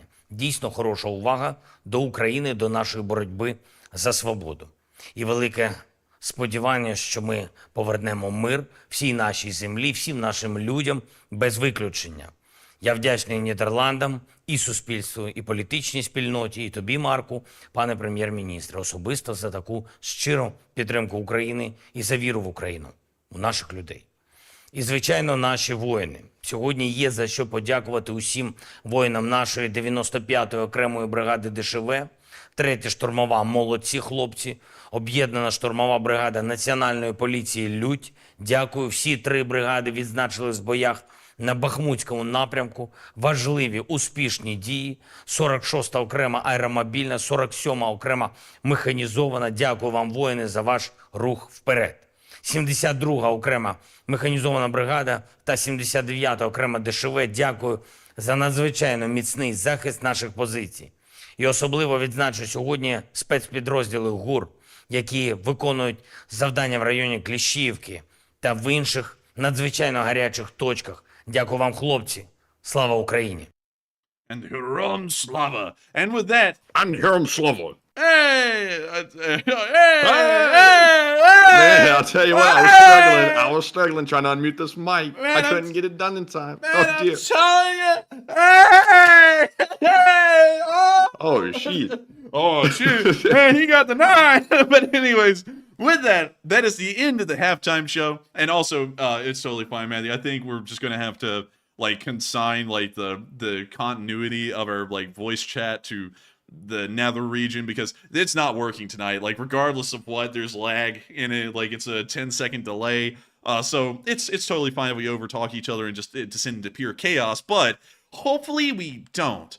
Moving on from that, though, we are going to be sitting here and moving on into our question segment. We were just told by Christian Nationalism 2, who just sat there and gave us a slur, that we need to expect a court date. And honestly, I would love a court date, because food courts are something that's just so underrated these days. I would love to go on a date at a food court. I honestly think it would be kind of nice, but I don't know about you. I mean, Christian Nationalist, that's a pretty interesting name combination there. But moving on from that, man, nothing gets me more scared than somebody ignorant that knows nothing about the law coming in and telling me, expect a court date. Man. Expect a court date for what? For him to give me a cookie? Man, you know what's weird? Well, what's so weird is when people say that lawsuits are fake when it has a docket number. You know, it's like, how? Oh, wait a minute. They're saying they want a lawsuit for getting banned. Is that seriously it? I thought they were talking about something else. Man, oh my, you're inflicting my free speech. Oh man. Oh god.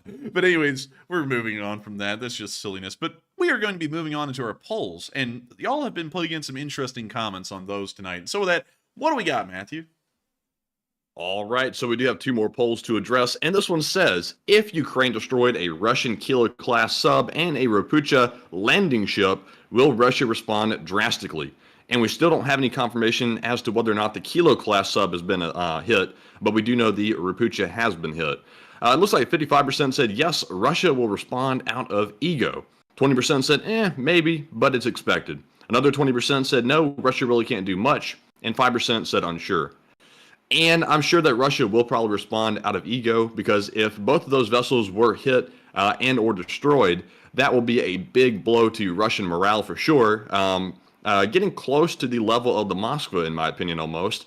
But it's really uncertain what Russia can really do that's very extreme at this point, because they're already doing pretty much everything they can. So, Enforcer, what say you? I would say that they're definitely going to respond to the attack on Sevastopol, especially if it did destroy a ship. They're most likely going to be launching another mass missile attack or a mass drone attack on Ukraine as reprisal. But beyond that, I don't really think there's much they can do. Of course, they're obviously not going to nuke Ukraine. That's been said so many times. We know that's never going to happen. But they will have some kind of reprisal of some form. And so with that, I hope that does address that fairly well. And also, Matthew, have you seen this, Matthew? Someone said that they have our home address, you know, and do you see that? Like, it's someone called Fish Pawns. They say, I have your address too now. Like, good job, pal. Like, I don't see that, but great for you. I wouldn't recommend showing up here, though. I would recommend against that. Let me get that. Let me say something really quickly, because, you know, when people say they have our home address, back in the day, that kind of meant something to us. But nowadays, it just doesn't, because we have been doxxed by 2 separate YouTubers on YouTube. Usually, that's something that would end up getting you banned from the platform. But apparently, YouTube likes to take it a little bit lax nowadays when people dox us, because, you know, it's just a little whoopsie-daisy kind of thing. But beyond that, here's the thing. Yeah, let me tell you something. Real quick. You step on our property, and all of a sudden, out of nowhere, you're like, where's that music coming from? And then you hear, Sweet Home Alabama. What is that? And then you find out. I mean, you know, here's the thing about the whole home address thing. We have been doxxed by 2 clinically insane people at this point. You know, completely doxxed. Our house has been shown on pictures. Our home address has been listed. Everything like that. Usually, people would say that that's a stalker and a psycho, because a YouTuber called Vince Vintage, that y'all may know about, he actually had someone do that to him, and it was such an outrage. And he has 440,000 subscribers, so while he's bigger than us, he's only twice as large. It was such an outrage, it's made it to every single corner of the internet. But we've been doxxed by 2 separate people, and nobody has come and talk about that at all. And it's absolutely insane to think that by covering this war and doing our thing, 2 psychos out there decided that they were going to dox our house, and not only that, try and find videos on real estate websites to show the actual floor plans of the inside of the house. It's gone that far and that insane. And we've dealt with it behind the scenes for so long, and honestly, compared to how other YouTubers have dealt with it, which is to just go off, and I respect them for that, and honestly, I think that's what we should have done. We have really not even talked about that much at all. And it's really something to me, because, you know, we live in the basement of our parents' house, and our parents' house is being doxxed. So not only are we being put in danger by these people's reckless action, which is largely criminal, they are also putting our parents and our entire family, really our immediate family, in danger. And we have to deal with that threat and that danger on a day-to-day basis. And to respond to that by you saying you have our home address, please come down. I don't pretend to be a strongman or anything, or a Chad or anything, but I will say that when you come onto this property and you have some kind of a bad intent behind being here, you probably should expect that it's not going to be easy to leave, or leave at all.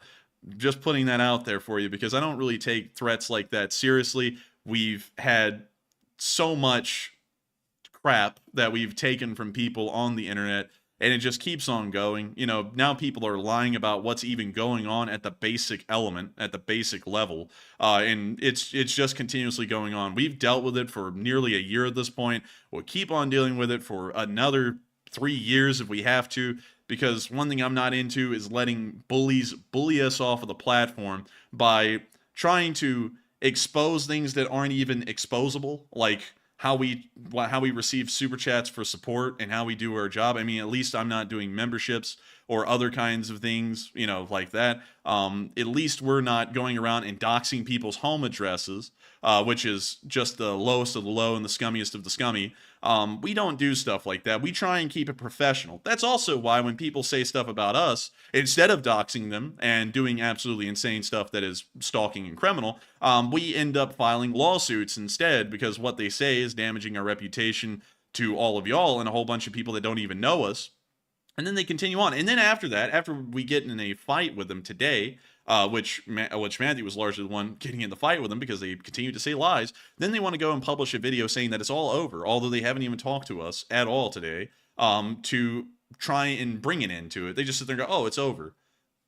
Like, what the hell? Like, y'all don't even know the kind of insanity that we deal with behind the scenes. And then a lot of people say, oh, just move on, don't worry about it. But if you saw the legit insanity and the kind of danger that's actually brought to our lives on a given daily basis by these insane psychopaths, you would talk about it a little bit too, probably, especially if people just easily knew where you lived. That would probably add a whole lot to it stress-wise that we just try and deal with behind the scenes and not really talk about a lot. But with that, I'll be honest though, like the threats, like the physical threats, used to get me worked up back in the day, especially when Psychopath was going berserk over there on his channel, which I don't even know what happened to that guy at this point. He seemed to disappear.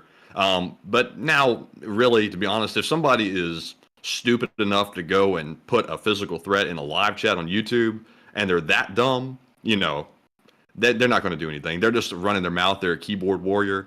Because if they were really crazy and really wanted to do something like that, they would simply show up. So it's like, if you're having to talk about it in the live chat, you're not really serious. Well, no, there's other things like swatting that can happen.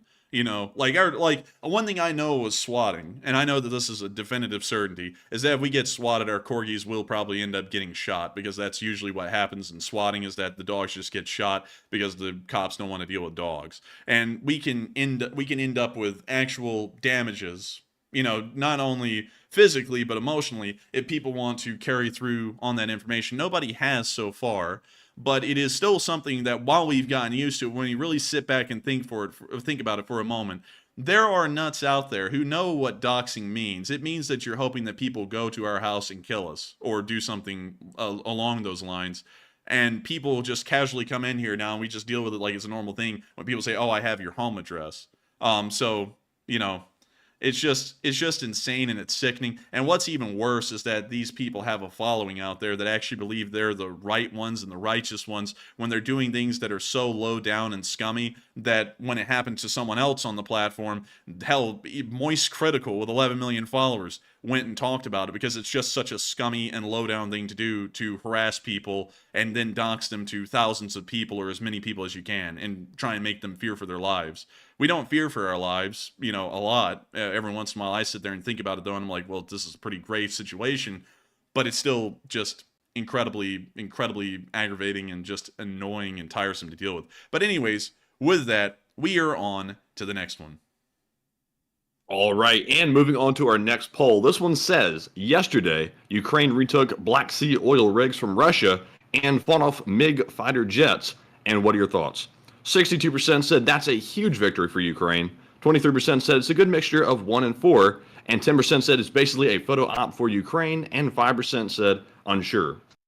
And on this one, I will say that it certainly is a big victory on Ukraine's part. However, the oil rigs weren't as protected as they used to be, from what I understand. But nonetheless, the Ukrainians had to fight off a MiG fighter jet, which was apparently guarding the oil rigs, which was a pretty big deal as well. So, some folks were trying to write it off as a photo op, but to me, I still look at it as a pretty good victory. But Enforcer, what say you? I would say it's a pretty good victory. People have been trying to play it down by saying that the Russians weren't at the oil rig. I mean, do you really expect like a Russian company of soldiers to just be sitting on an oil rig? I wouldn't. Like, hell, there's no one on Snake Island right now. Snake Island is largely empty.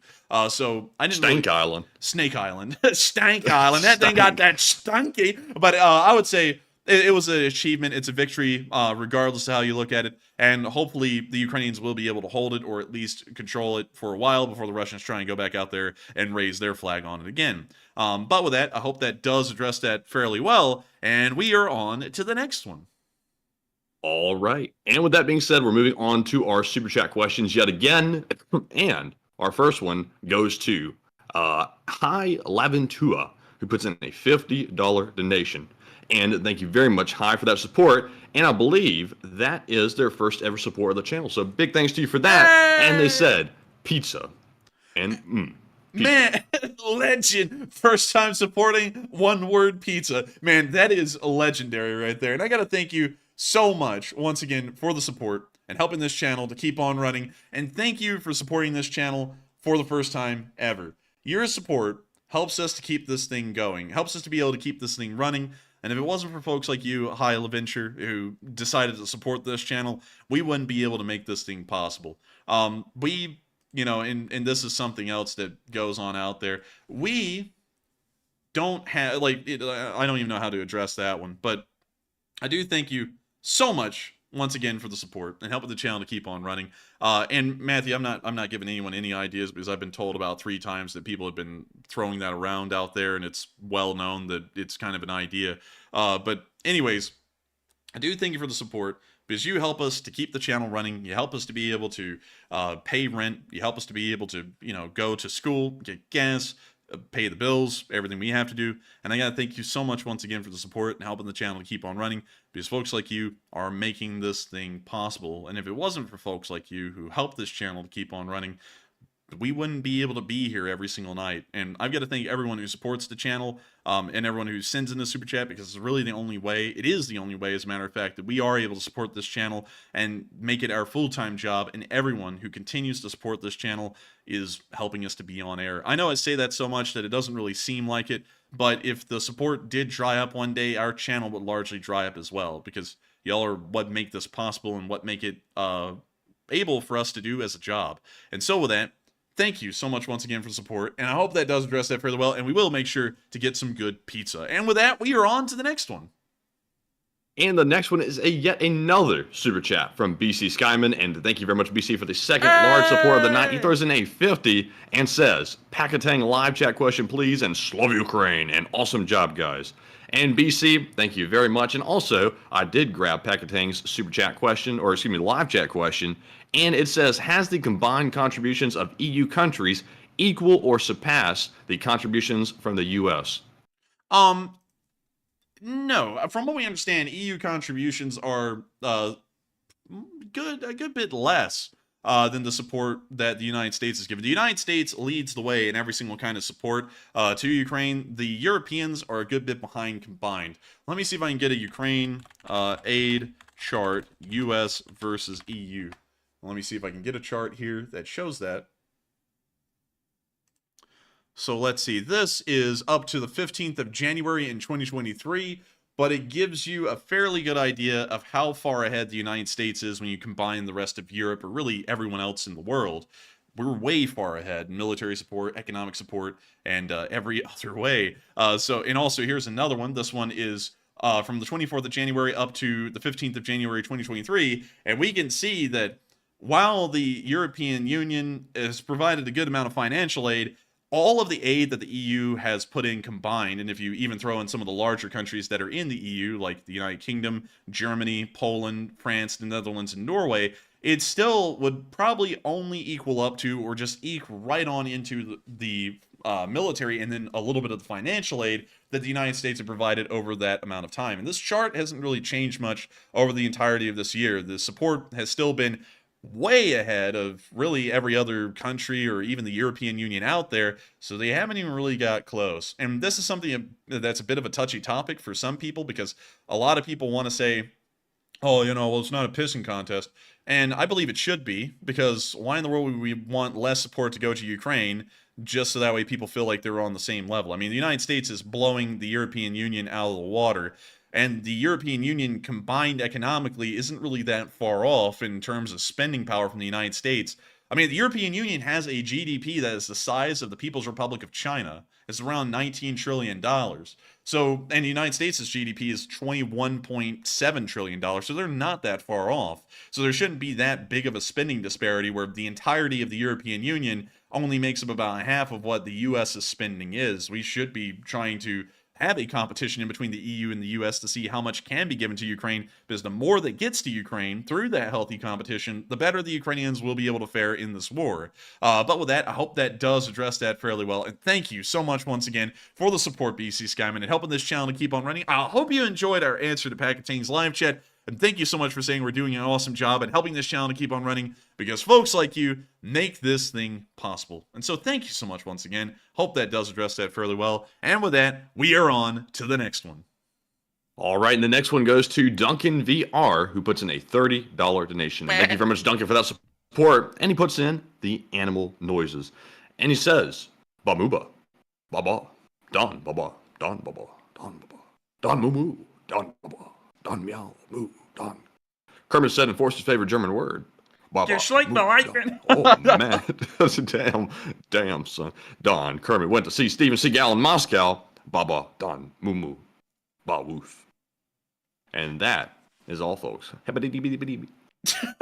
Okay, well, thank you so much for the support, Duncan VR, and helping the channel to keep on running. Of course, one of our longtime, dedicated, old guard Australian viewers, and I gotta thank you so much once again for supporting us and helping us to keep this thing running, because you make the thing possible. You know what? I'm gonna address this one on the head for a moment. Some people, when we got doxxed, sat there and said, "Oh, look, they live in some house," and and then people go, "Oh, look at that." We don't own the house. We pay rent to be here. It's either rent here or rent out an apartment, and we'd rather rent here. And I gotta thank you so much for the support, because unlike what people are trying to spread as lies, we have to pay rent, and you help us to pay rent and be able to pay the bills and be able to pay for the car maintenance and tuition and everything else we pay, because we are full-grown adults and we're expected to be able to operate like full-grown adults. And I gotta thank you so much for throwing in the traditional animal noises and helping to support us and keep this thing running, because you are making this thing possible and helping us to keep on working at this. And so thank you so much once again. I hope that does address that fairly well. And with that, we are on to the next one. And the next one goes to Marion Deemert, who puts in a $20 donation. And thank you as well, Marion, very much for that support. Excuse me. And Marion says, long live the LSA, and question from the chat, please. And thank you so much for the support, and long live the Lee Spring Army. And we will take a question from the live chat. And the question from the live chat goes to Pakatang, who says, if Kim was deposed or killed while outside of the country, who would take over North Korea? I don't know. Maybe his sister. His sister kind of seems poised right now to be the second in line, so I assume it would be his sister. But who really knows? Because the North Koreans have never had a female leader, a female Kim in charge. So I don't really know if they would change that precedent then, or if they would find someone that isn't a Kim to then lead the country. So with that, I hope that does address that fairly well, and I thank you so much once again for the support and sponsoring that live chat. And with that, we are on to the next one. And the next one goes to Bernard Butler, who puts in a $20 donation and does not leave a comment. But thank you very much, Bernard, very much for that support, and we do appreciate it very much. And Enforcer, what say you? And I thank you so much for the support. You didn't leave a comment, but the support means a great deal to us and helps us to keep this thing running. And so thank you so much once again for support. I hope that does address that fairly well. And with that, we are on to the next one. All right. And also, I saw somebody say, any news if Kim's missile actually hit anything? And the first one I heard splashed down in the water like usual. And the second one most likely did the same thing, but I don't have any official confirmation of that. So I'll be scouring Twitter to see if I can find anything about it, but probably nothing, because most of these missile launches that he does, or that somebody in his country does, are typically just scare tactics, and they aren't actually intended to hit anything. And the one time that they thought it was going to hit something, it was actually an issue on Japan's part in detecting where the missile went. So I'll let you know if I find anything about that. But moving on to our next super chat, we have one from Aaron Shu, who puts in a $20 donation as well. And thank you very much, Aaron, for that support. He says, the irony of North Korea coming in hopes to get a nuclear sub and then highly likely lose one to Ukraine. Long live the Ukraine and LSA, and take one from the chat. And thank you so much for the support. And that it will be pretty funny if they did get a nuclear submarine into the Black Sea and then they lost it. That would be pretty hilarious. I'm not even going to lie. But the kilos are still something to be lost. I mean, they're pretty modern for Russian naval equipment. And losing one will probably jeopardize the Black Sea Fleet. Pretty good deal. But still, thank you so much once again for support. And we will make sure to get a live chat. So with that, what do we got? All right, and the live chat question goes to, let's see here, Carl Elwell, who says, did you hear about Ramzan Kadyrov? He's in Moscow drying out in a drug recovery center from an opioid addiction by order of Putin. And FSB found him outside his palace just blasted. Man, that's why he's been looking so swollen lately and sounding so zooted. Don, I'm high on the freaking opiates, Don. Help me, Don. Bleed the Don. Oh, Don. Oh, Don. Sipping the lean, Don. Oh, man. Aki slosh it, Don. That shit bleeding be Don. But anyways, I thank you for the support and sharing that with us. That's pretty wild to think that the Kadyrov guy is addicted to opiates. I guess it could be worse, but that's still nuts. And also sounds like Russia might be losing their last right-hand guy. They already lost Prigozhin to their own hand, but they'll probably lose him as well here soon. But with that, thank you so much once again for support, and we will make sure to grab a live chat. And so with that, what do we got, Matthew? All right, and let's see, our live chat question goes to Linda Vickers, who says, why would Ukraine cover up that news? And I'm talking about the answers to choose from in the poll about the attack on the ship that was covered up. Well, I don't really think it was actually NATO that covered it. Well, Ukraine that covered up that news. I think it was actually NATO that kind of covered up that news instead. The reason why is because they probably didn't want a public outrage for something that they consider to be a non-issue, because the ship was not damaged, no one was killed. While the missile was targeted towards the ship, it was shot down, so there was no actual damage to invoke Article 4 or Article 5 under the confines of Article 6. So that's most likely the reason why, but that's only a guess, because I can't go behind closed doors and get the exact answer, but that would be the one I would assume. And so with that, I hope that does address that fairly well, and thank you so much for sponsoring that live chat as well. And with that, we are on to the next one.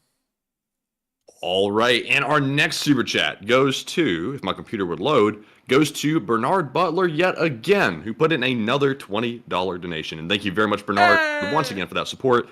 He says, jokes. Oh man, I tell you, the Ukraine are tough.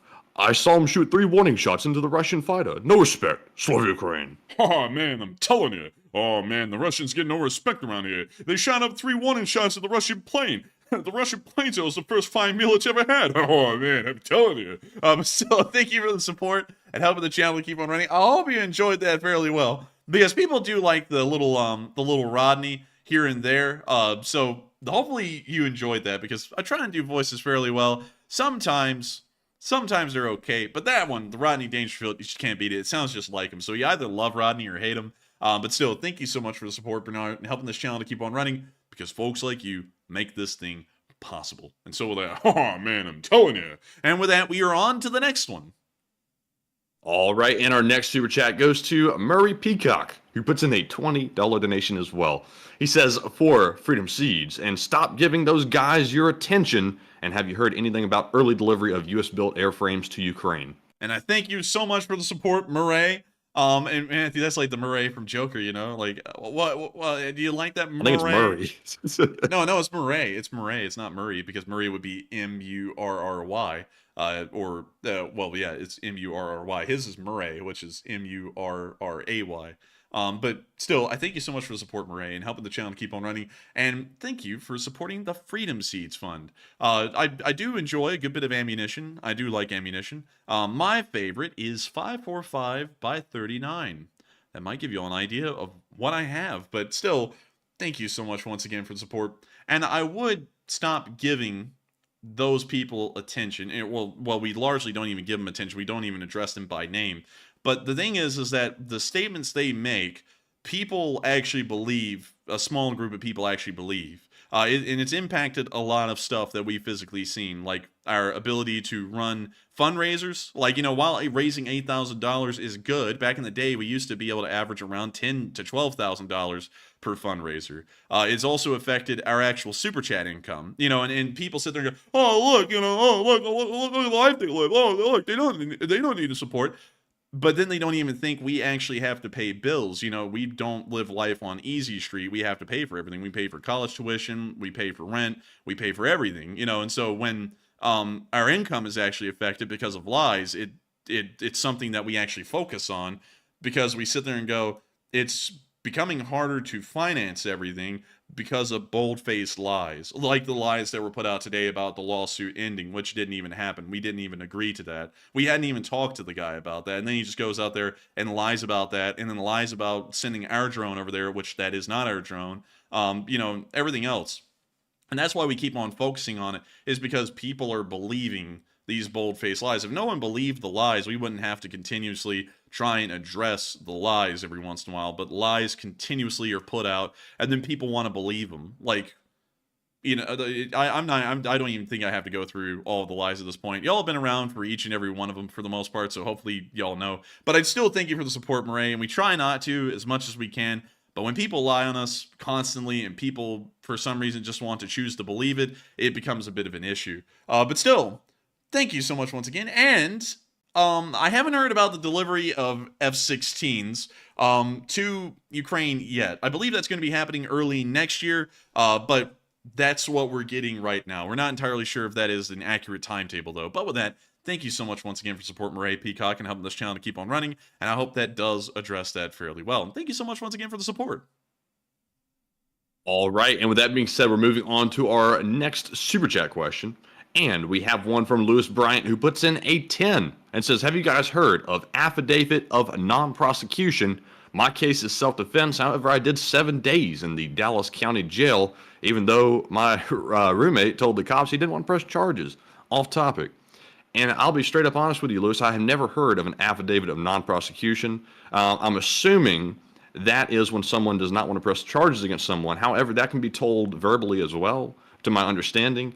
But the catch is, though, criminal offenses are seen as offenses against society as a whole and not just the victim. So the prosecutor can choose to press charges anyway, even if the victim doesn't want to go through with pressing charges. But it's totally up to the prosecutor on that one. So, you know, I'm not sure exactly what the whole situation is going on there with the 7 days, but man, I'm telling you. But Enforcer, what say you? And again, thank you so much for the support, Lewis. And I've never actually heard of that. If that is something that can be done, I don't think we've gotten to that point in law school to even know. But I do thank you for the support and also sharing that interesting story with us. And I don't even know what that would be like. But still, thank you once again. Very interesting story. And with that, we are on to the next one. And the next one goes to Butchie777, who puts in a 10 and says, do the kamikaze drones carrying RPGs have to hit the target at a minimum speed to detonate properly? Jaga jaga, Slav Ukraine. And Slav Ukrainian Igor. And to answer that question, I don't think so, because once you remove the cap off of an RPG, it doesn't take that much pressure, I believe, to detonate one. So I don't think they have to be going at like, well, you know, they have to be going faster than just literally like a breeze in the wind, but I don't really think there's like a bare minimum speed, like breakneck speed that they have to be reaching for that RPG to explode. So with that, I hope that addresses that the best I can, and that's just based on off of my knowledge of RPGs out on the spot. Maybe they wouldn't. Maybe they have to be going a little bit quicker to explode, but I don't really think so. I think they can go fairly slow and still blow up. But with that, thank you so much once again for support. I hope that does address that fairly well. And with that, we are on to the next one. All right, and our next one goes to Green Eyed Girl, who puts in a $10 donation and says, I am a new viewer and love you guys. And welcome to the LSA. Yeah! And thank you so much for the support, and welcome to the Leaf Spring Army. And thank you so much for helping this channel to keep on running. You are responsible. Well, that makes it sound like it's a duty, but you have helped this channel to run tonight with your support. And I got to thank you so much once again. And I got to thank you so much for loving us, guys, because we love every single one of y'all in the Leaf Spring Army. Y'all are an amazing community. Y'all make it worthwhile to come onto the stream each and every night and run this news. And I'm so honored to know that so many people do enjoy this channel and enjoy it enough that they find it worthwhile to help us to keep this thing rolling. And so with that, thank you so much once again. I hope that does address that fairly well. And we are on to the next one. And the next one goes to Ari Soinini, who puts in a 10 and says, any footage from Seabreeze 2023? I do not think so. So at the moment, no. I would have to declare ignorance on that. But I do thank you for the support and helping the channel to keep on running. And with that, we are on to the next one. And the next one goes to Barry Woodward, who puts in a 7 and says, enjoy a half gallon of gas from California.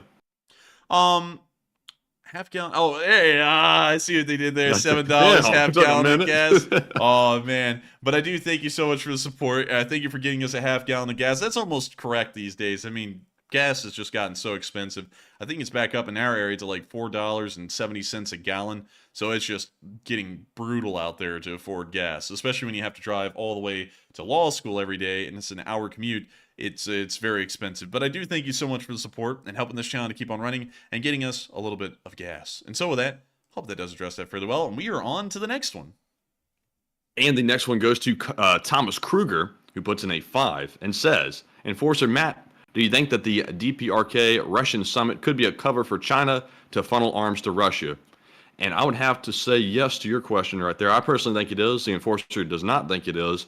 But since North Korea has a lack of quantity of weapons, it doesn't really make much sense that Russia is so interested in speaking with them, and that the meeting is so prominent that Kim is leaving his country, which is kind of rare, to go all the way to Vladivostok to speak to Putin himself. So I think it's very possible that the DPRK could be acting as an agent of China to act as a third party to proxy weapons into Russia. But Enforcer, what say you? I would say I would largely have to disagree with that. Of course, everyone knows I was already going to disagree with that. Matthew said it. Because the North Koreans don't really have a lot of weapons, and that's the problem, is that you can't really camouflage Chinese weapons to look like they're North Korean, because North Korea doesn't produce anything that China produces, and China doesn't produce anything that North Korea produces. So if you see Chinese equipment, it would be very visible once it made it into Russia, and then you would know that the Chinese are actively supporting the Russians with their own arms deal. So I would say that's probably not going to happen. The North Koreans are probably going to end up just providing bare necessities like artillery, ammunition, rocket artillery ammunition, and small arms ammo, most likely. So with that, I hope that does address that fairly well, at least in my opinion. And thank you so much once again for the support. And with that, we are on to the next one. All right, and the next one goes to CK Bold, who puts in a 5 and says, take a live chat question. And thank you so much, CK Bold, for the support. And of course, CK Bold wants to number 1, the usual. And so with that, what do we got, Matthew? And this one goes to human on Earth, as opposed to human on Mars. And it said, do you think there will be more strikes on the Kerch Bridge? Yeah. And do you think there will be more strikes on the Kerch Bridge? And what are the challenges? I think there will be more strikes on the Kerch Bridge while we have a massive delay big enough to confuse both of us. I would say, yes, there will be more strikes. Don't know when, but we'll probably see them attacking the usual suspects. The middle of the span, and also down here near the smaller section on the south of Tuzla Island, heading towards Taman. And so with that, I hope that does address that fairly well. And thank you so much once again for the support. And with that, we are on to the next one. All right, and the next one goes to Alex Yurchenko, who puts in a 5 and says, Scoobs. Like, Zoing Scoob, I think we just got support. Ruh-roh Raggy dinner. But still, thank you so much for the support and helping this channel to keep on running, because you're helping us to eat pizza. And I gotta thank you so much once again for that, because we've got to be the most unhealthiest eaters thanks to the support. And so with that, thank you so much once again. Hope that does address that fairly well. And with that, we are on to the next one. And the next one goes to the librarian Super Manny, who puts in a 5 and says, did you see the clip of a Russian soldier dropping his rifle and pointing the drone in the direction of his armed comrade that was running away?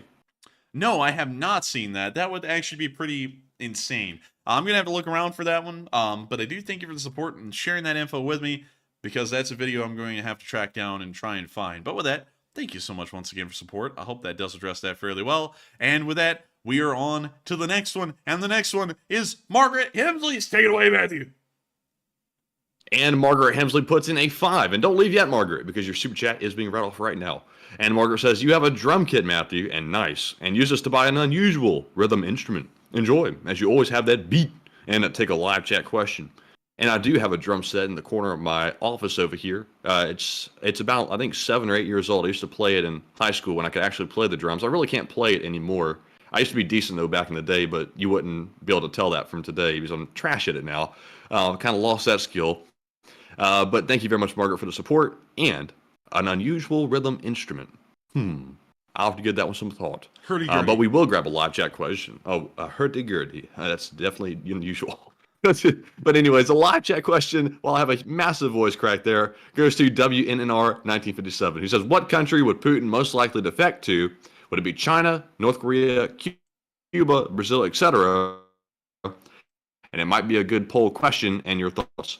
I think you would probably go to North Korea because it's got nuclear arms and it could probably defend them, and it also appears they're getting a pretty okay relationship with Putin. The second option would be the Belarusians, because the Belarusians could go rogue with the nuclear weapons that the Russians have put there. They could seize them and then use them for themselves. And then Putin would have a nuclear umbrella to protect him from anyone trying to come in and grab him. So with that, I hope that does address that fairly well, at least in my opinion. And with that, we are on to the next one. Thank you so much once again for the support and a really good question. All right. And up next, we have a super chat from, let's see here, Chase Maddie, who puts in a $5 donation and says, I'll sponsor a live chat question, and please. All right, and thank you very much, Chase Maddie, very much for that support, and we will grab that live chat question. This one goes to Richard Brody, who says, do you think they are conscripting 15-year-old children to climb the ladders up to the Panzer systems that are put on top of the billboard towers? Nah, the 15-year-old kids would be too stupid to operate the radar. Like, I don't mean to be rude to the kids or nothing, but, you know, F them kids, you know what I mean? But anyways, I would say, nah, you wouldn't see the 15-year-old conscripts doing that. That would probably be left to, like, 25-year-old or 30-year-old guys who have a little bit of experience with the system. But with that, I thank you so much for the support and sponsoring that live chat. And with that, we are on to the next one. And the next super chat question goes to Ivan P, who puts in a 5 and says, Rapucha and Kilo were confirmed to still be in the dry dock as of September 12th.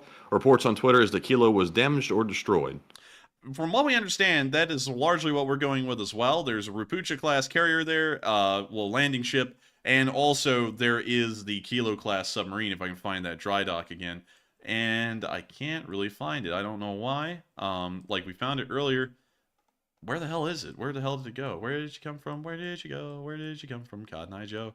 I can't find the freaking thing. Is this bizarre or what? Because, oh, here it is. Okay, there it is. Yeah, so we did see that, and we did hear about that.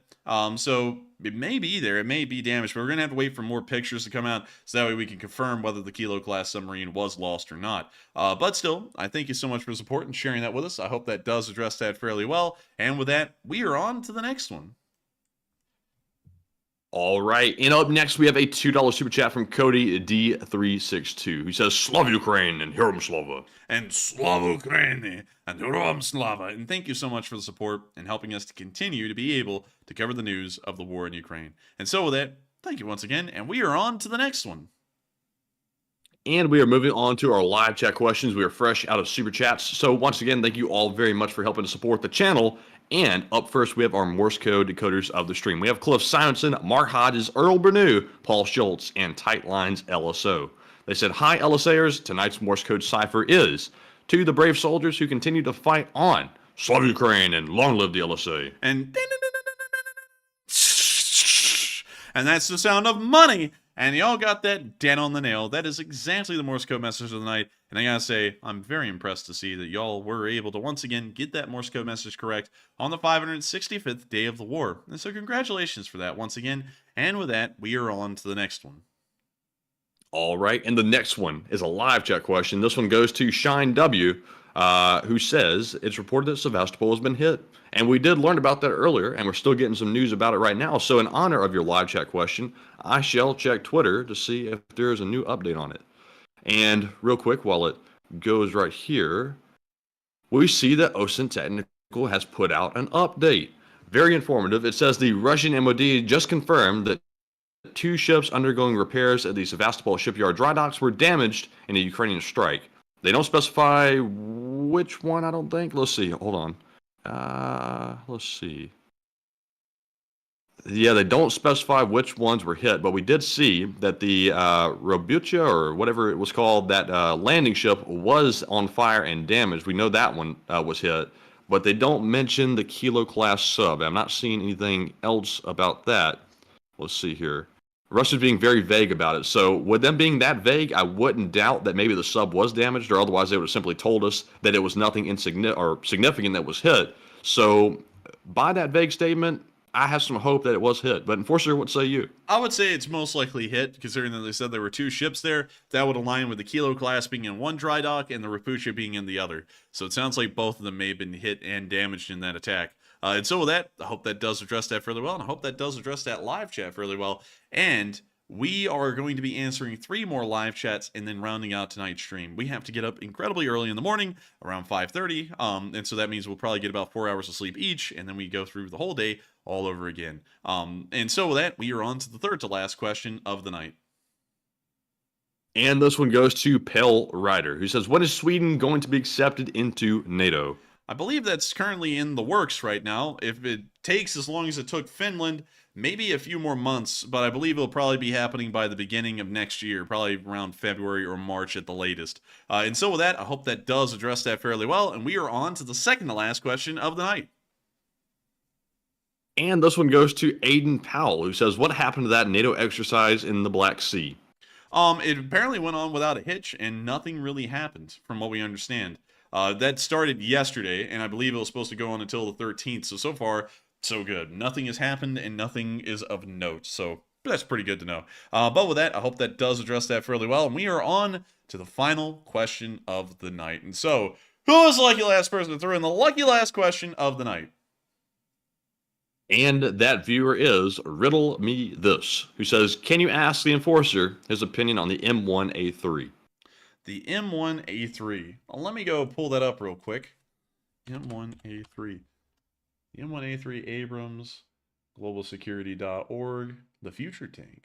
Let's see here. This website looks incredibly old. When was this put out? This had to have been put out a while ago. Hopefully I can find like a date in here, because I gotta be honest, I'm not really a big fan of this thing, at least how it's looking right there. I think the Abrams X is probably a better hope than the M1A3 Abrams, because here's a picture of it, at least a 3D rendering of it. I don't really know what's wrong with it, but something doesn't seem right, and it doesn't really seem like there's a lot known about it technologically, and it doesn't look like it made it beyond the development phase either. It doesn't even look like it made it to prototyping, because there's no real picture of it. So I would say the Abrams X is probably a better bet, considering it has a actual prototype, and it appears that it's making it pretty far in Army trials. I think that this thing would pose a better chance of making it through. But still, I hope that does address that fairly well. I don't really know a lot about the M1A3, but still, fairly interesting question nonetheless, and I might look into that a little bit more. But thank you so much once again for asking a good question. I hope that was a pretty good way to answer it. And with that, we are on to the end of the stream. It is the end of the night, and this stream has been 2 hours and 37 minutes long. Over the course of 2 hours and 30 minutes, we have been running this stream for about 7.1 thousand people at the peak, and we've been absolutely honored to know that we've been able to run the news for so many people. If y'all did enjoy this channel, please make sure to subscribe, as we run these streams 6 days a week at 10 p.m. Eastern Time every single day until the war ends. Hopefully, of course, that's based off of a whole bunch of things, including, continued support, so that way we can financially do this. But I thank everyone so much once again for watching, and we will see you all tomorrow at 10 p.m. Eastern Time to cover the next 24 hours of the news of the war in Ukraine. And so with that, good night, good luck, take care, stay safe, Slava Ukraini, and we'll see y'all then. And good night, folks. Slava Ukraine. Thank you all for another great stream, and shout out to all of our hot dog salesmen. Yes. The Leaf Spring Army sends its regards.